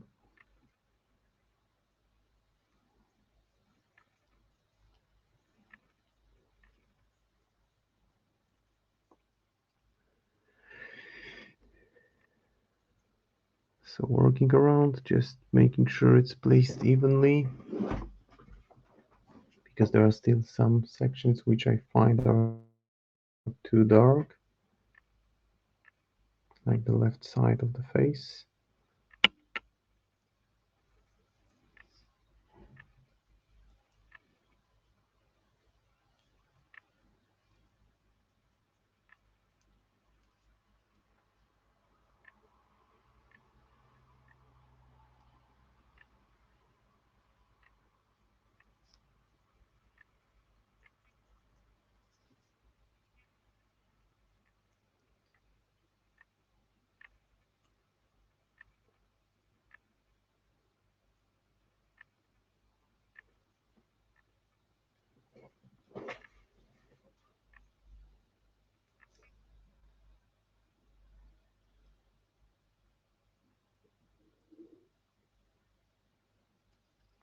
Okay, now it's looking pretty solid.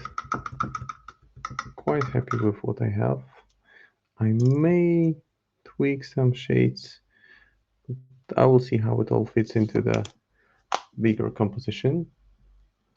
So for now, I can put back the pink and the purple one, and I will just use shyish purple, so very dark saturated purple, and I will just put it into the eye sockets, because those are, well, there are no eyes there, those are just empty hollow sockets, so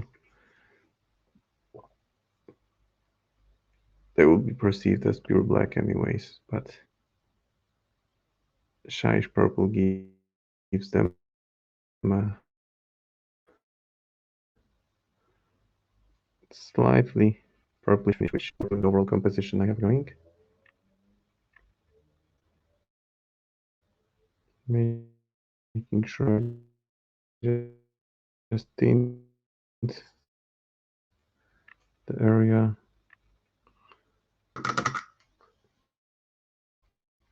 almost ready with the eye socket section.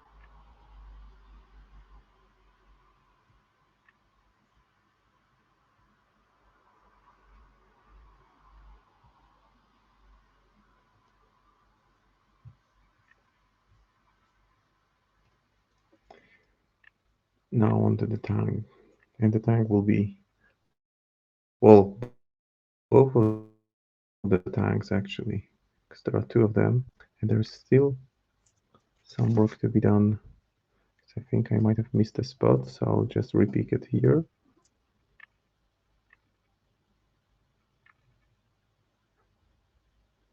Just to build this pinkish shade.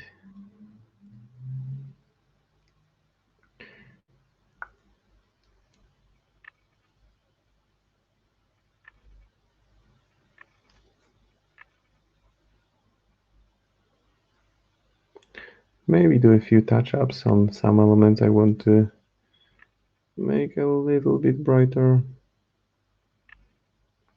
like a few random touches of almost pure white, just to liven it up a little bit.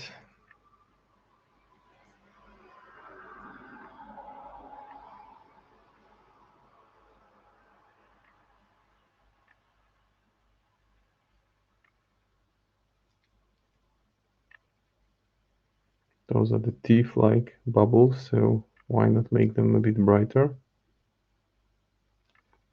And now that the area around the eye sockets, I'll just do a few dots here and there.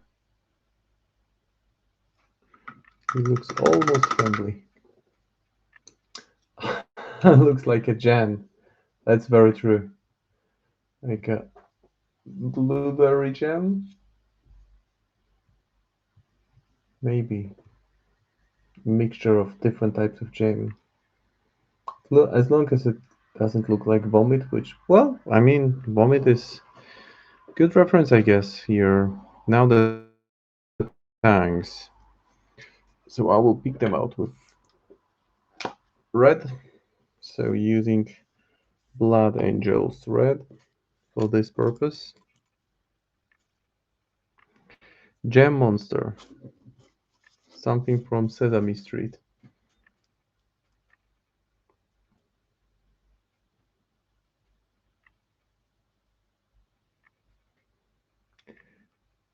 And Blood Angels red is a great color because it's got very strong pigment. So when you apply it to any surface, it immediately becomes distinctly red. There's just no denying it. It's just red the moment you touch it. So good for those organic elements like tongues or red cloth in general. And the tongues are of course so twisted that it's just a bit challenging to get them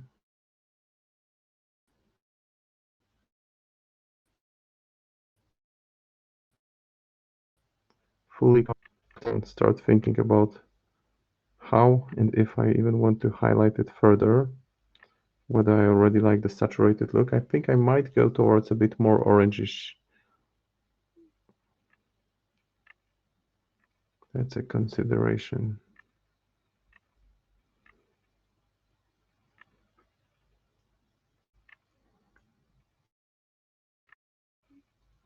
And there is a whole scene deep down that I think still needs some paint treatment. Looks like a carrot here. This is such an out of control. But I'm glad you approved the jam look. It's a boiling something, but jam is a, yeah, I accept it. It's a good reference. So while I'm now clearing out the other areas, I will actually might go ahead and use pure black. Where's my black Templar? Here it is.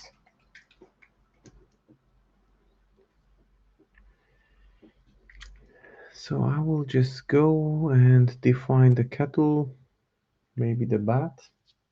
But actually the bat, the bat will get red wings. That's my plan. So the bat will get the interior part of the wings red, and then I will work on the rest with pure black. So a bit more red going here. I think it's more or less how it worked in the artwork as far as I remember, which is a rough reference because, again, with Neverborn creatures, there's so much freedom when it comes to choosing colors that I'm not really too concerned about not adhering strictly to the official artwork. I mean, the Neverborn, they don't wear uniforms, right? So as long as there are no uniforms, there's no needed sense of coherence.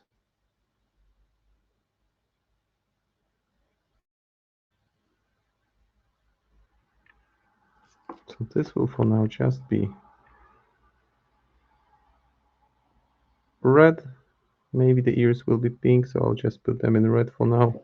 The rest will be black. And I will switch over to black.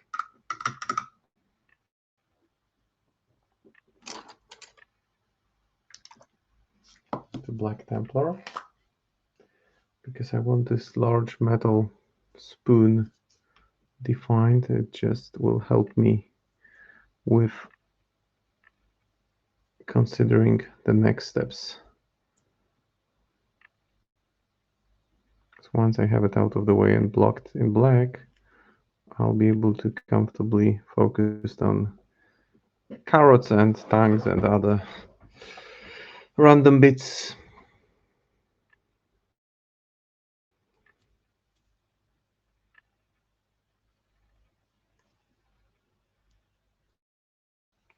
Okay, I can actually push on it a little bit to just make sure I have it covered from all sides. Just want a solid base all around.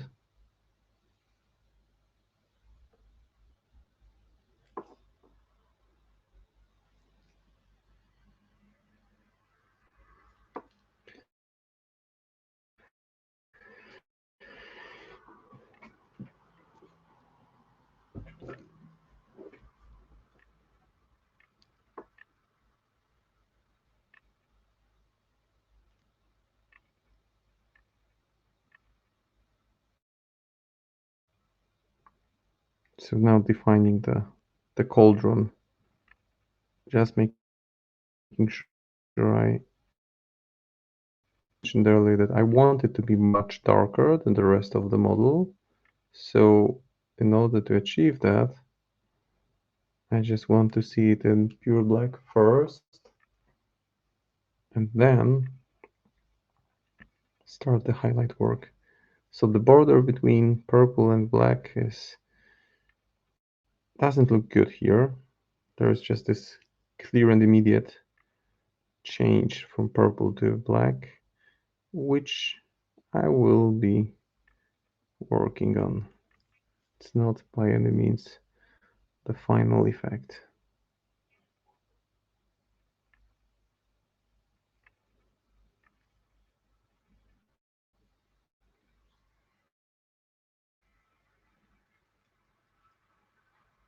It's a big cauldron.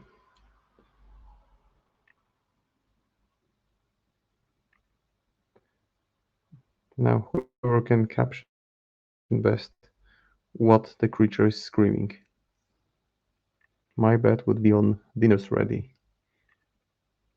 Or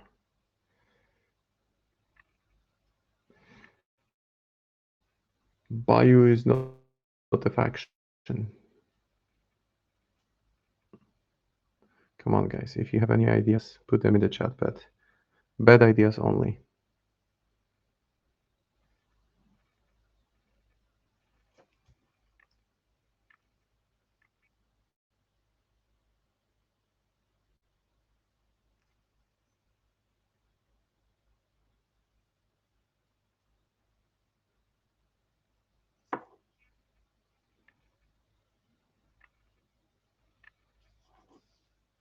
It looks like it's wearing a black diaper at this point, when the other elements are not that clearly defined. Yeah, it looks like a big black diaper.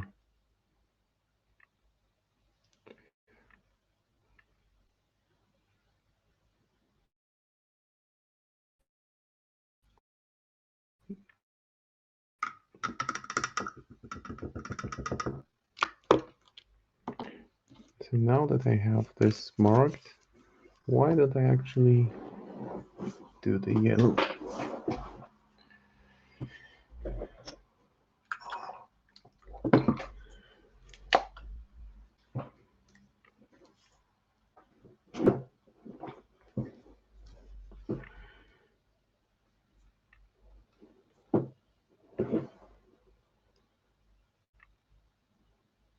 And for that, I will just use Nazareth Yellow, which is this deep saturated shade of yellow, which works really well for basic. Either much brighter or much darker, whatever comes to my mind once I've started working on it more.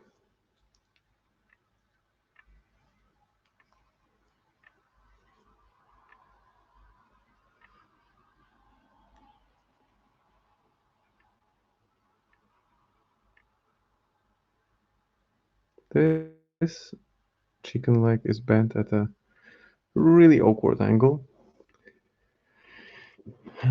Looks like it's, well, broken. Though I guess when you're a gem creature with chicken legs coming out of a huge cauldron, then you can defy the laws of physics, at least a little bit.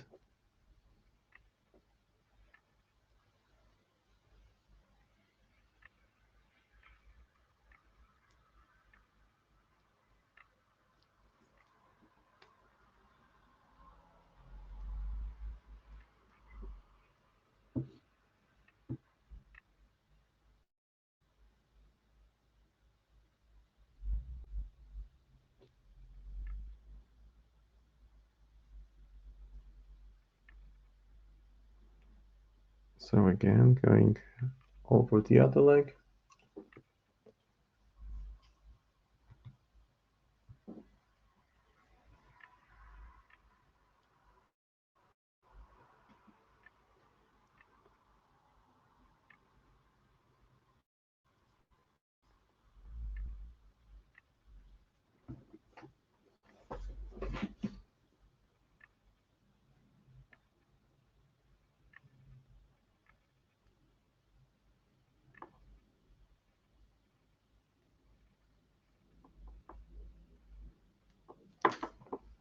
And again here the border between black and yellow is too immediately noticeable and I don't like it, but that's just treated as a sketch that I will be working on.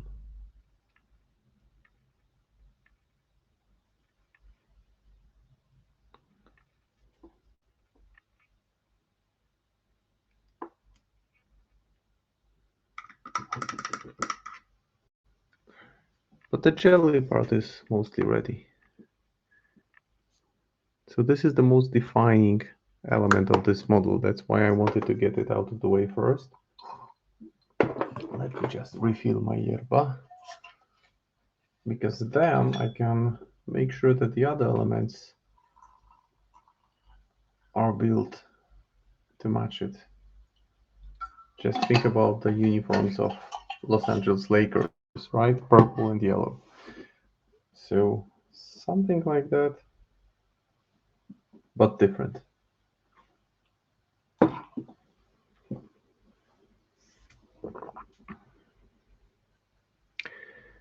Now, two more things. The tree at the bottom, and the carrot, and the book. So I'll go ahead and start with the tree at the bottom, for which I will use Gorgranta fur, which I typically use for leather elements, because it's a great color, but it will also work well on trees. And I want a deep saturated shade of brown to begin with here.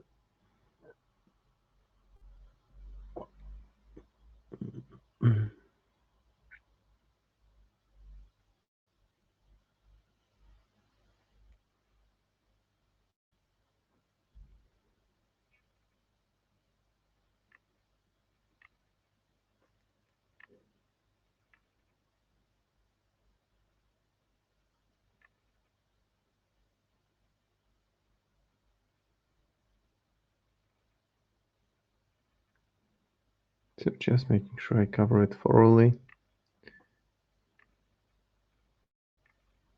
because this will then give me a good sense of where I'm going with this model once I have the colors on of the remaining big pieces. Once I have the colors locked in, then I can just see how it all fits together and where I need to keep it darker, because the base coat, also most of the base will be swamp, so it will be deep green, shiny, because there will be Vallejo still water effect on top of it. So bearing that in mind, I want something non-green and non-shiny on the top.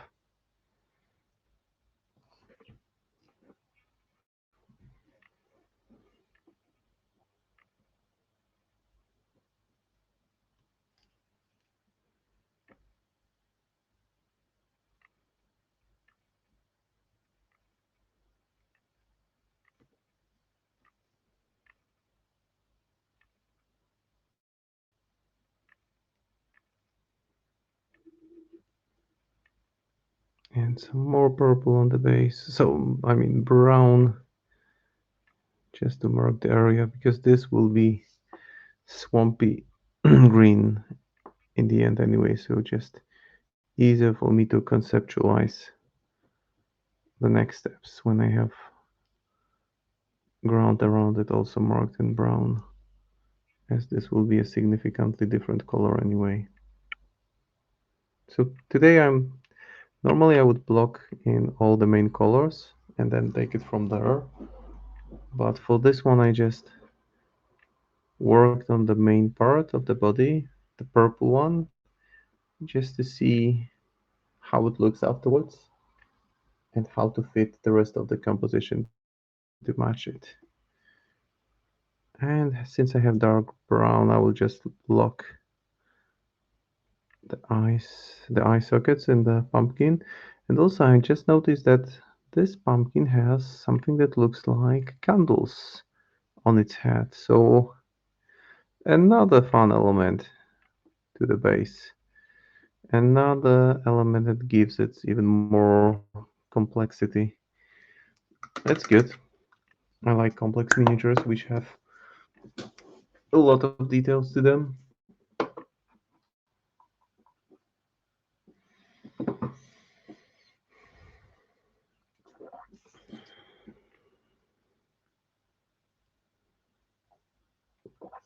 Now the carrot.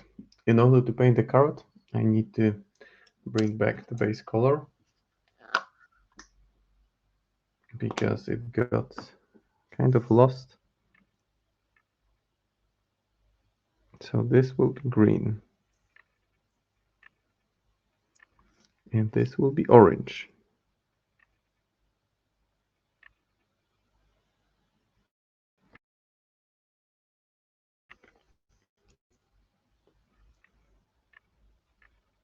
Looks like a rocket. That's too much. I mean, there are rocket launchers in Malifaux, aren't there? In one of the Font Shield's upgrades, I believe he has the ability to hand them out.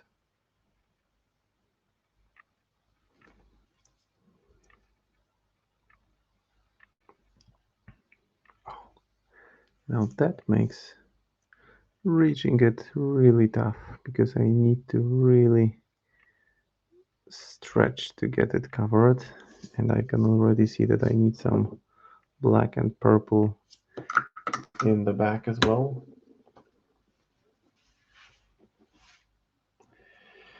So I might as well start with Shyish Purple just to reapply it. It's not that it will be visible, but it just won't let me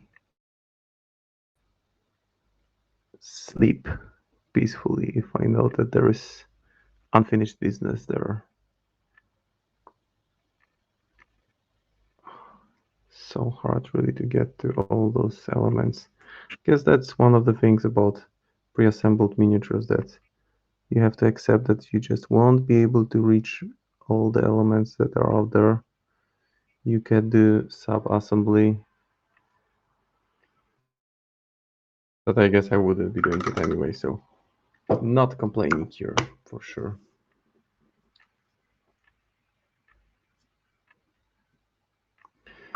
Now, the orange and the pumpkin.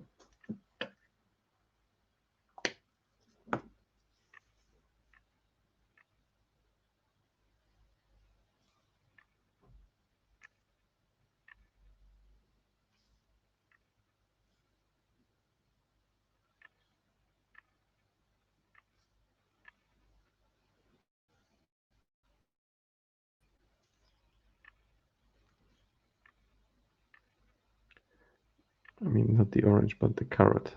Orange carrot is what I meant. So, Griff Charger orange.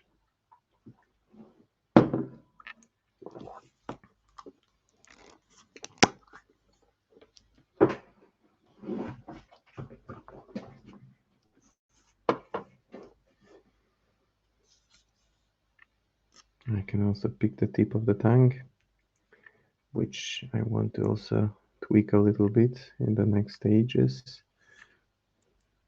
So many bright elements. This is This will be a bit of a challenge to balance, right?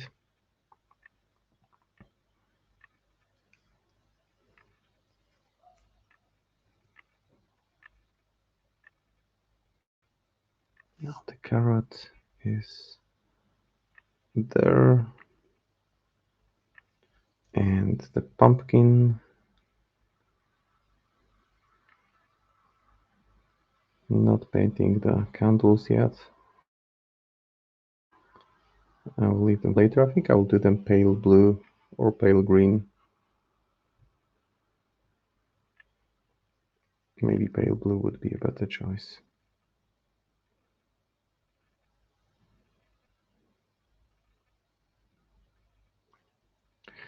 I did it on purpose to submerge it partly in bayou water.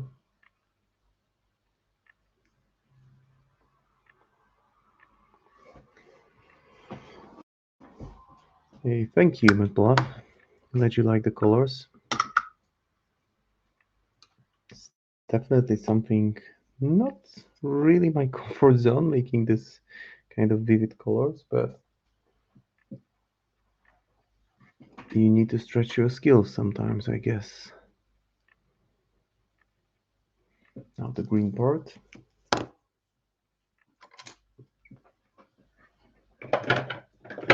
Let's do it with Warp Lightning. Warp Lightning would be a good color for vegetable, right? It's at this point I'm looking to get the colors rather intense than muted. Hence the choices I've made.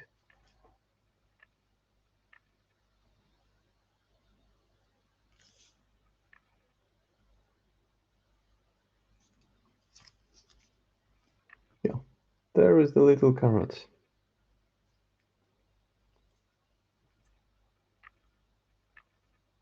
And to make it even more fun, the candles are burning. So I just added a lot of additional work to myself, but oh well. But still, I've made, I think, quite a bit of progress over the last 60 minutes. And I feel like I'm finally going somewhere with this overall composition. Yeah, see the wax from the candles is dripping onto the pumpkin. That's why I want to have the pumpkin fully painted first.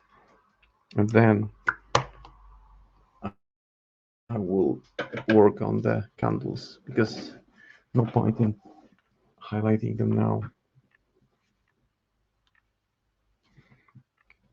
So I guess now I can do some detailing on the tank. So back to red.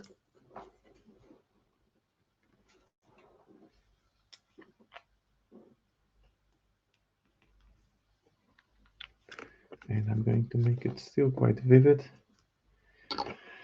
So this will be used here as well. It's candy ink, amber orange. But I will start with re-establishing the red, just making sure that the details are brought back. Yeah, I was thinking, is it a carrot or whatever it is, but now I'm sure that it's got two tanks. I mean, why wouldn't it? It's a walking cauldron. It's a cauldron walking on chicken legs with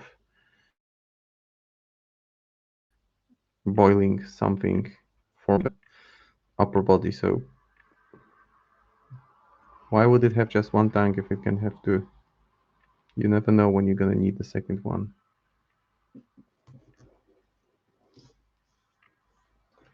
Now maybe some orange. I do have some orange, I believe.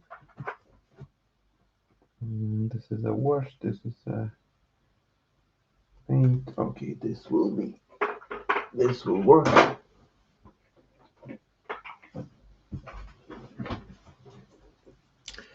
Just putting in some light orange highlights. mixing it with red.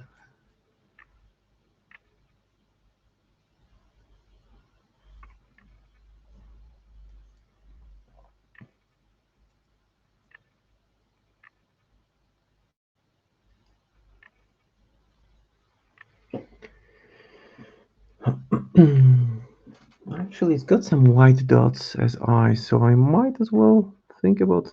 Just don't know how I will squeeze in eyes. Maybe I will try to make some white dots as pupils and deep into the eye sockets. I may give it a go because if it doesn't work, I can. Actually, you know what are those? Those aren't tanks. Those are tentacles. What do you know? I guess you cannot really predict full range of things that you will come across while painting a neverborn creature.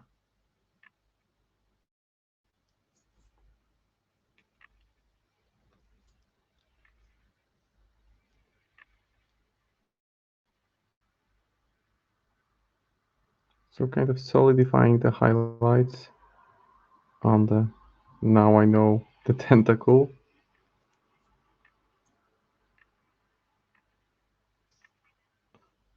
And that's you see that's what I meant about alternative models for Neverborn. I mean, you put it on the table and you say this is my juju and your opponent is like, yeah, works for me. So that's what's cool, really cool about those models that you can easily come up with nice alternatives.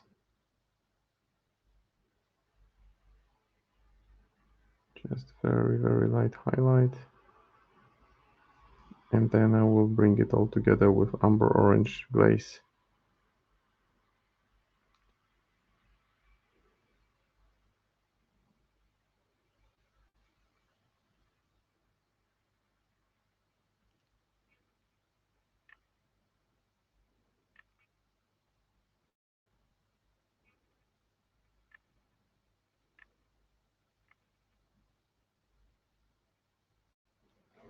Yeah, it looks too pale, but that's fine because I'm generally setting it up for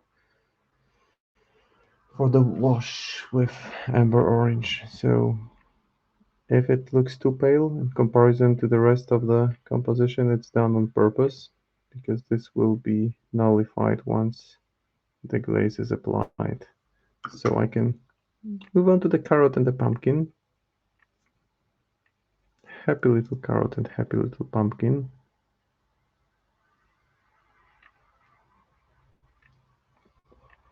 Just some vertical lines to start defining the shape of a pumpkin.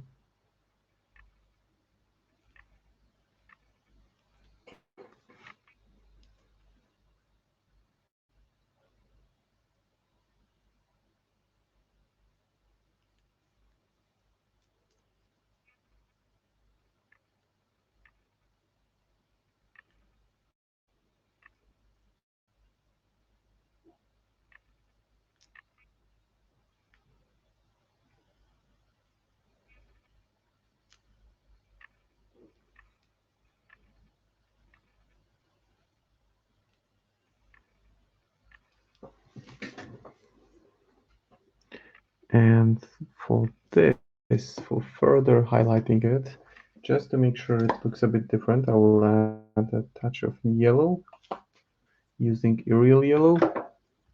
So a much brighter shade and it will have immediate impact. So I'll just mix it slightly with orange.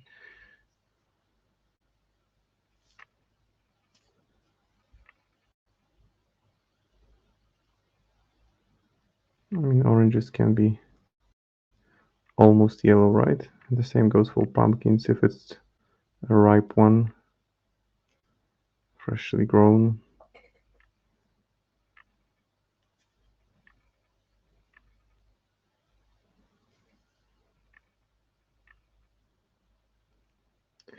focusing the highlights towards the midsection.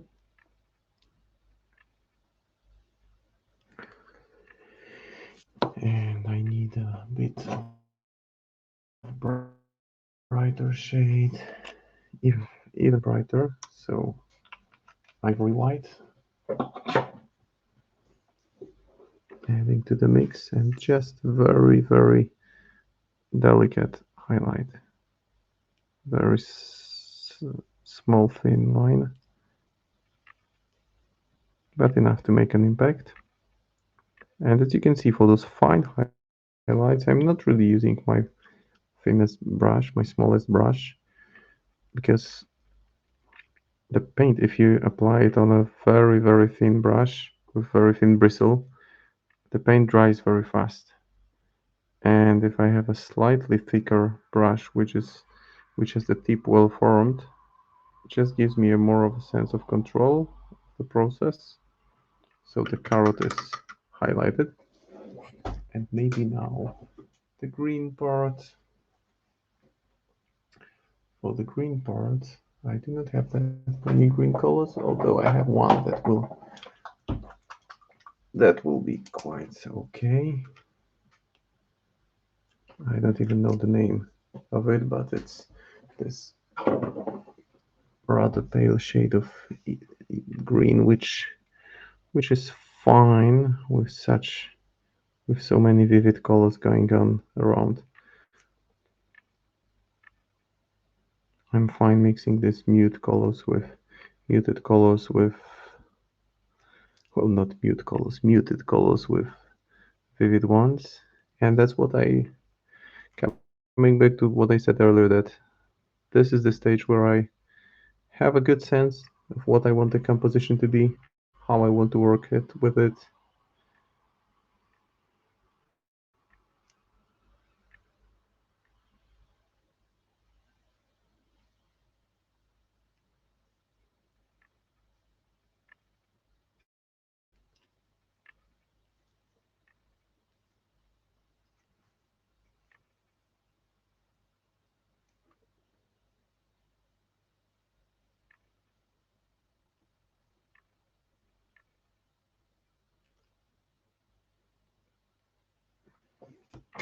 Okay.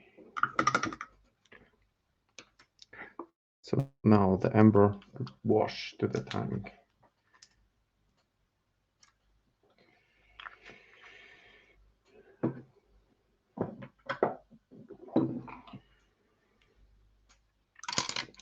I might tweak it with something else, but for now I'll start with amber just to see where it leads me. Okay, it's orangish. It is quite vivid, which is fine, which is roughly what I wanted. Although I may tweak it a little bit with crimson magenta, so reddish intensity ink. Just put some of it in the midsection, just to keep the color more diverse. And besides, I don't want it too orangish next to the carrot. It is a mess, but in a good way.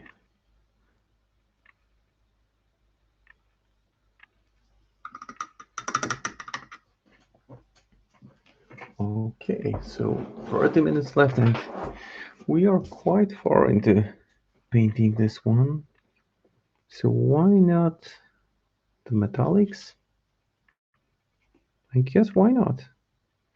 Just thinking if I can actually get a pupil in there, that would be a nice addition. Because I think that these eyes look too hollow. And it will look kind of cute if it has a pupil in them.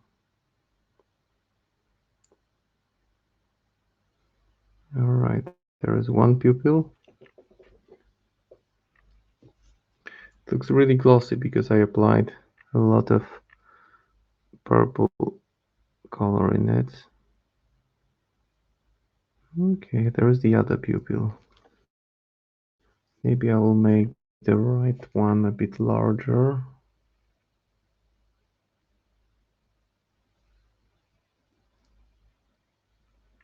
I think it looks better with pupils. Just not easy to see it in the screen. Okay, here is a look. It looks kind of sad now. It looks sad, but sad is better than hollow. Because hollow is double sad. That's how I will think of it. Just bring it back a bit more of the floor rose, of the rosy color, alongside the lips area.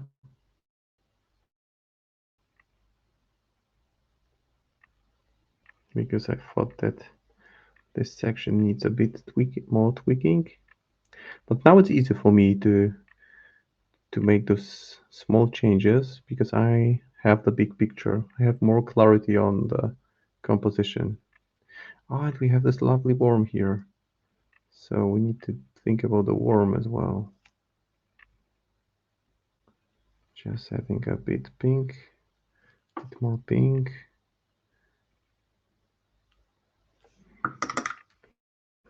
Yeah, the worm. The worm is a thing, so why don't I bring it back with Raven?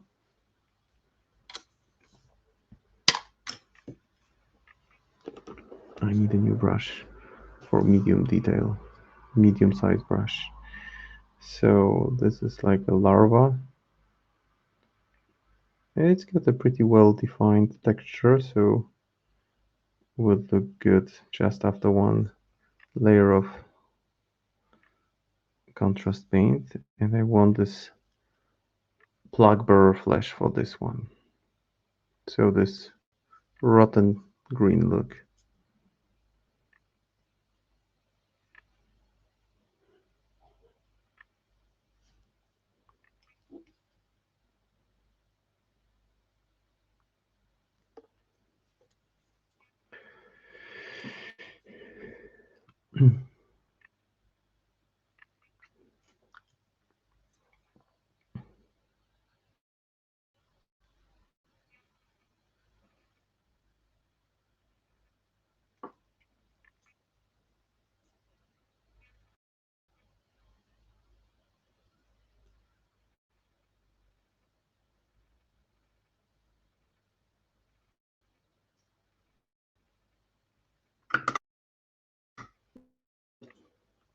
So first the pink to the side of the finger here, just to make it a bit brighter around where it's holding it.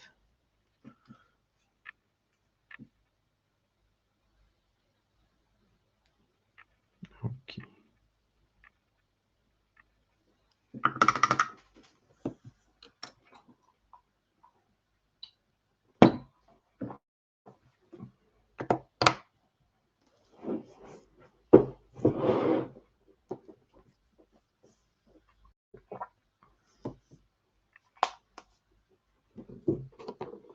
A bit of cleanup. I try to not to keep too many paints around, but here it is.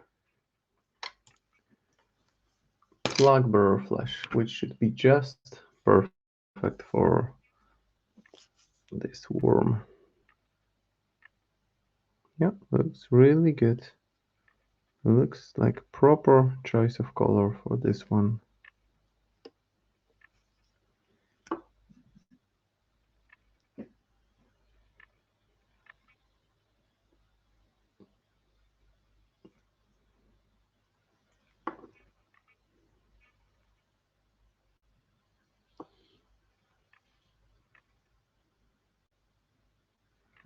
Yeah. So this is the stage where things really start speeding up and you can see more of those details unravel in front of your eyes because it's this late stage. Now I'm thinking about the eyes because I want to give them a bit of a shade. I mean those pupils, so I will use athematic blue and just let some of it in, just a little bit, not too much.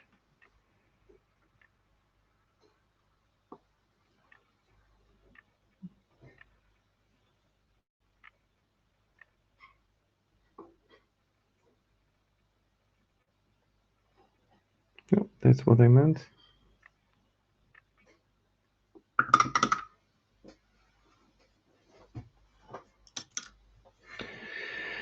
So I guess I'm now ready for the metallics. Although I still need to retouch some of the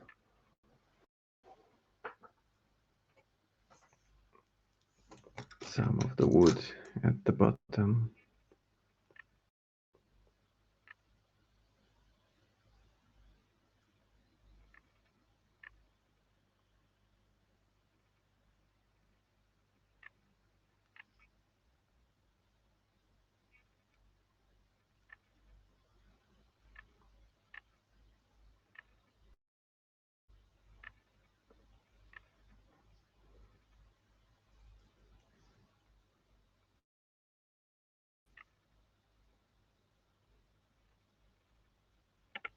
Yeah, I could see some white spots of the base coat showing through, and that didn't look good. But the left leg, I mean, it's bent at such an awkward angle. How does it even work?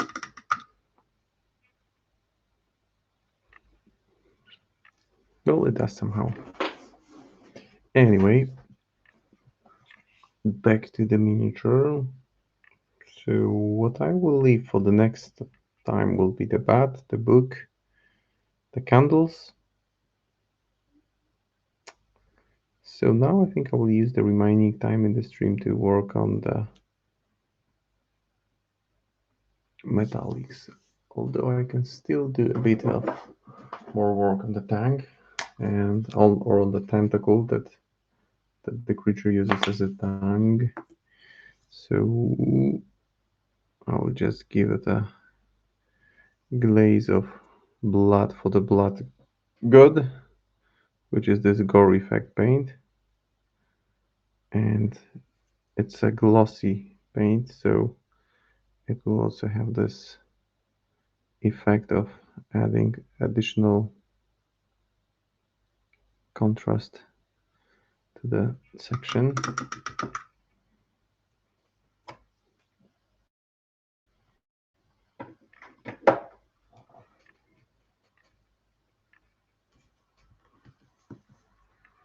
Maybe a little bit more of Blackbird flesh just to solidify the color of the larva.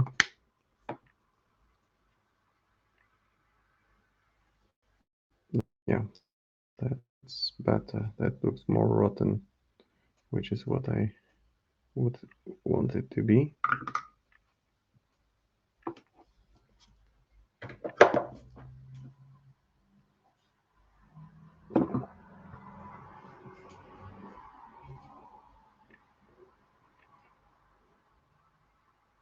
So time for metallics now.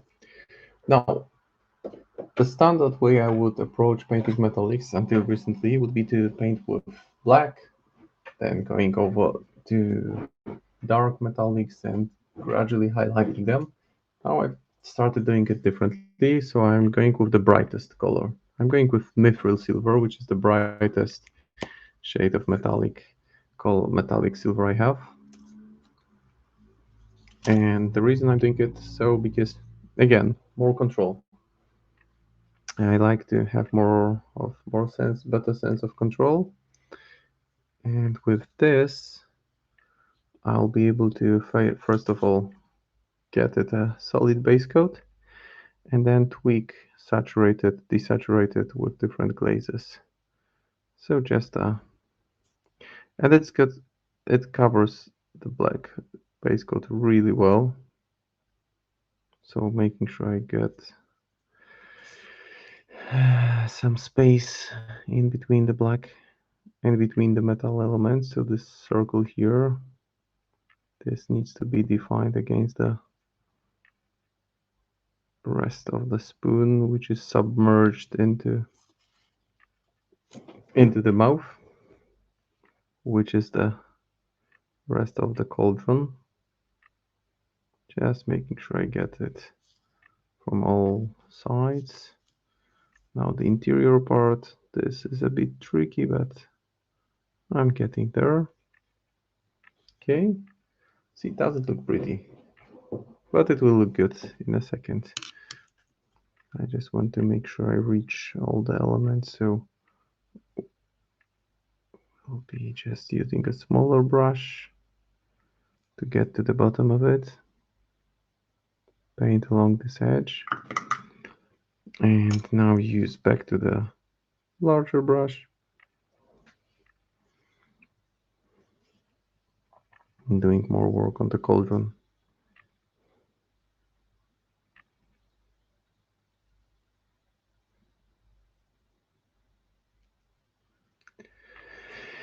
And then again, it looks super bright. Not really great at this point in time, but this is just the first stage, and you will see immediately how much it changes once I glaze over it with light brown ink. The impact will be immediate and pleasant to the eye. Oh, and actually, this is a metallic element. So it looks like this chicken leg is stapled to this cauldron. I mean, now that I think of what this creature is saying, it's just screaming, I'm in pain.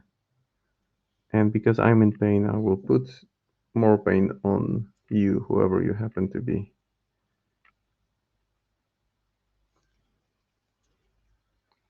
There's just no way, whatever the kind of voodoo magic is causing it to move forward, it is suffering.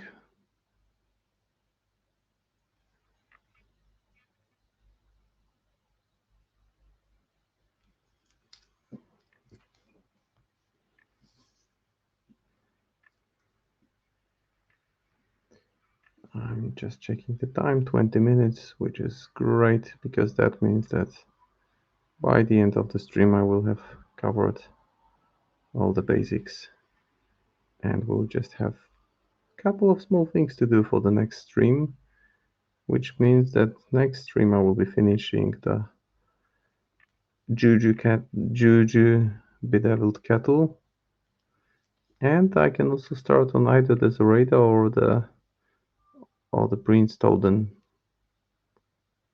think I will start with the Prince Toden, but I will see.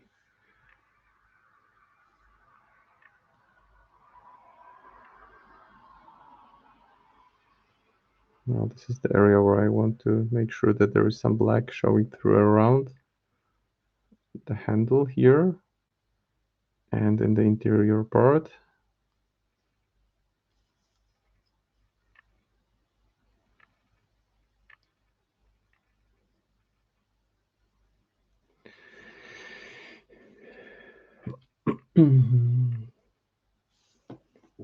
I've gone dark.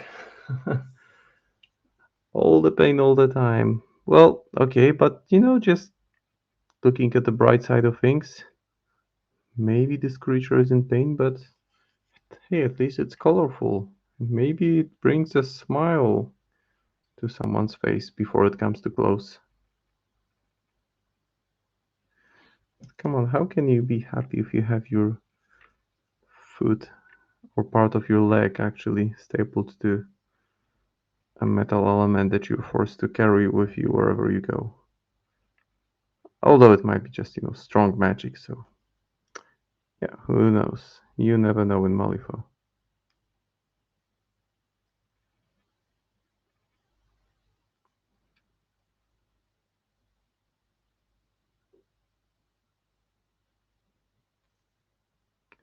Alright, so this is now the super bright, vibrant silver, which, to put it simply, doesn't look good. And I want it to look good.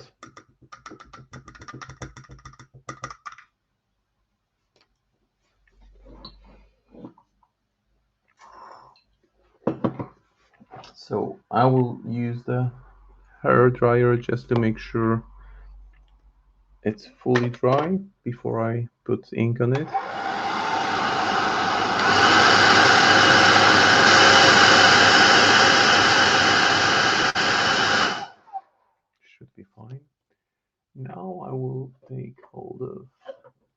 soft tone, which is a very nice light brown shade from Army Painter.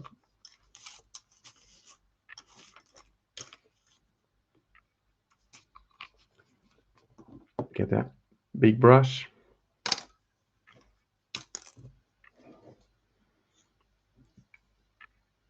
And start applying it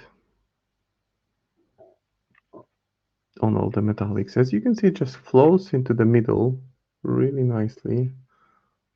Okay, so it accumulates in the midsection, leaving the edges brighter, which already gives me something nice to work with.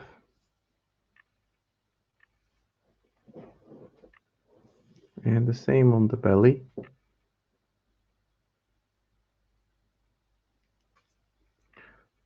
It nicely goes along all the details, and the texture of the kettle is quite diversified. It's like an old beaten kettle, or cauldron, rather. I shouldn't call it kettle, it's a cauldron. And it's got some nice texture that only now becomes visible. You can see that the ink gathers in the recessed areas, and there are plenty of them. So it's a neat trick to just get a nice first layer of glaze, or rather it's not a glaze, it's a wash. At this point it's a wash.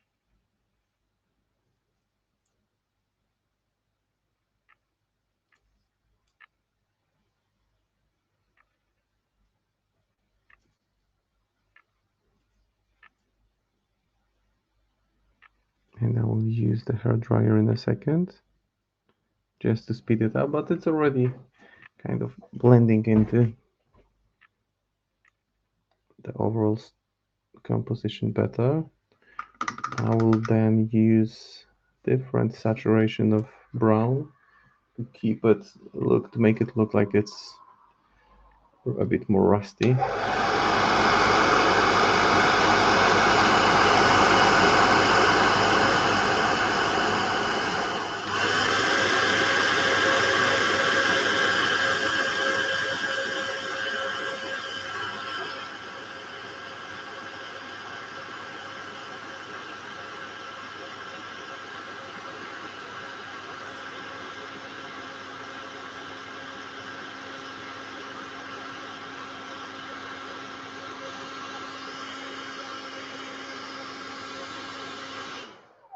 You did something similar for the metal parts of yours. Well, what can I say? Great minds think alike.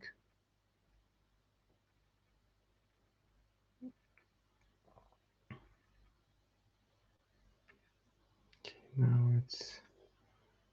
it's semi-dry, which is good. So I will now use mid-brown, which is this stronger shade of ink. It's different. I mean, it's not stronger, it's just different. I will need to have a look at yours. Need to go to your Instagram profile and check out yours for reference. Would be helpful when I continue working on mine. And for this, I will use also in the final stage, there is this nice technical paint called Nurgle's Rod. So I will make it look as if it's dripping with it. Or I may actually do it in a second. There's still some time left. So now I'm keeping on saturating some surfaces. I will do the bottom black because that's where it's standing over the fire when it would be impacted most. So there is a variety of inks going on here, and they are meeting at some places. I'm just using it, putting it in a seemingly haphazard manner, but the goal is to get this look of old beaten cauldron that has seen better days. And then I can use silver to just go over the, for example, those indentations here.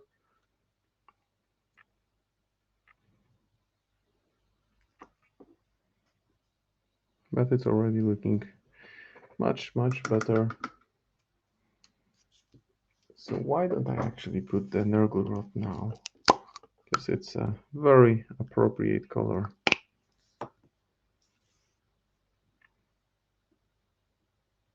It's got this gooey consistency, so it's very thick.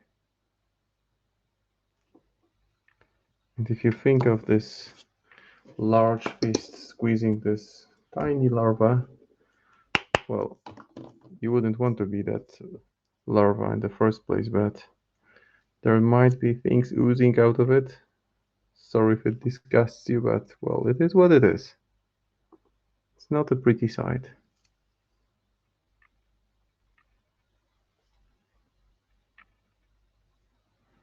And now that I've added it, I will need to bring it back a little bit. So just make sure I repick some details on the worm or larva, whatever it is. I'm no expert by far. Just making sure I pick up those details as they were kind of glazed over with this technical paint. And maybe a bit more hair dryer action, so apologies for the noise.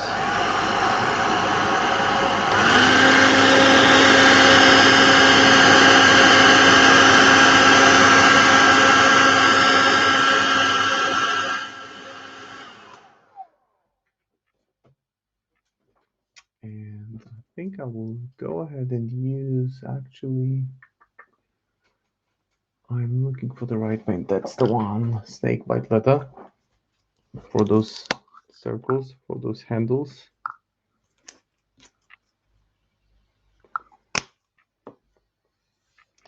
And really what I meant when I said earlier that I do much more work than I would do if I was painting the miniature just for my own collection or just separately, not online, because I stay focused, I stay locked in, I don't leave the room, I don't make breaks.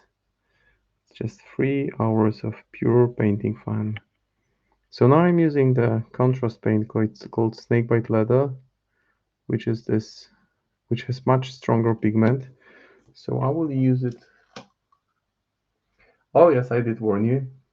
And thank you, glad you like how it's coming together. Still some work to be done. Some elements I just base coated, like the chicken legs.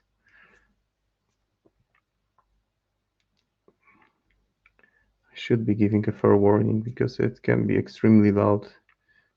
I speak rather quietly, so if you have a loud noise all of a sudden, and you're, for example, listening on headphones, it can be very, very unpleasant. And the last thing I want you to guys to experience is to any kind of unpleasant phenomena.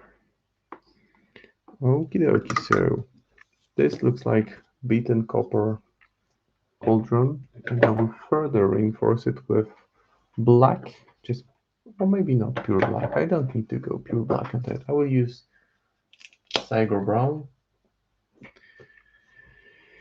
on the bottom, and also in a seemingly random manner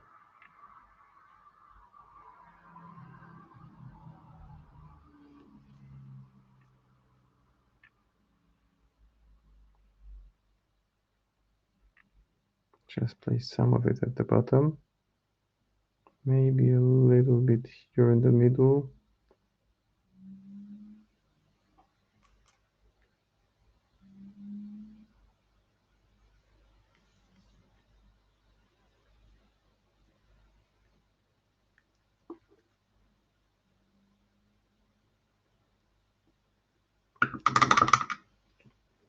It's like the underbelly.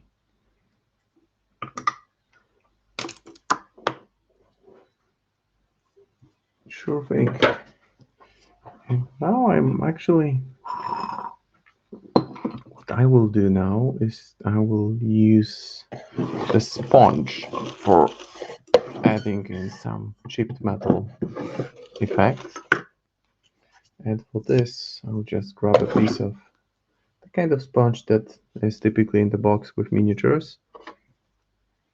It's a worth saving one. It's great for dirt gore effects, but this time I will be applying silver with it. I'll just make sure there is very little of it. Okay, and I will touch it against the surface of the cauldron, which will give it like this chipped effect.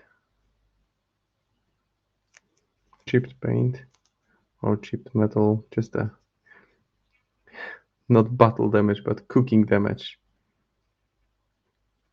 You know, things happen when you cook.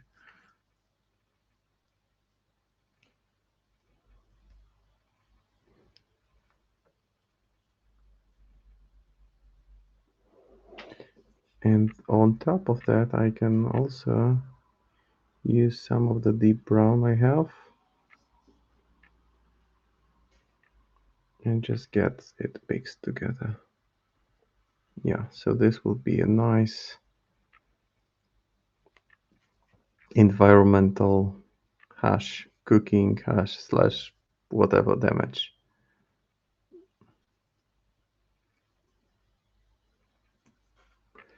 Yes, we are wrapping up. Just a couple minutes left. Thank you guys for staying in and really appreciate the activity on my Instagram. I never really considered building it or promoting it, but the fact that I get a shout out from Word every now and then and I get it linked to Word profiles has allowed me to reach, I believe, almost 600 followers, which is something that I would have never thought would be possible for a small niche channel like mine, niche profile. So really appreciate the activity there, guys. And a big shout out to all of you who follow. Really, you make me happy. It's, not like a major investment, but it's a part of hobby that I choose to share, and I'm happy about sharing it. And it's just highly appreciated. Thanks, McBluff. Really glad you joined again. And yeah, go check out the forums painting challenge. It's fun. I mean, you don't have to be a great painter. You can be a beginner, or you can be the best painter. You will have fun anyway. And people are, I mean, there are weirdos people, right? And just this word community is amazing. So definitely worthwhile thing to do. It's a blast to be painting for you guys. So at this point, let me just do a quick recap because we are just a couple of minutes until it's over. Maybe I will do one more thing. I will use this citron yellow, so a very light yellow intensity ink, and I will just apply it to this larva just to make it pop a little bit more. There we go.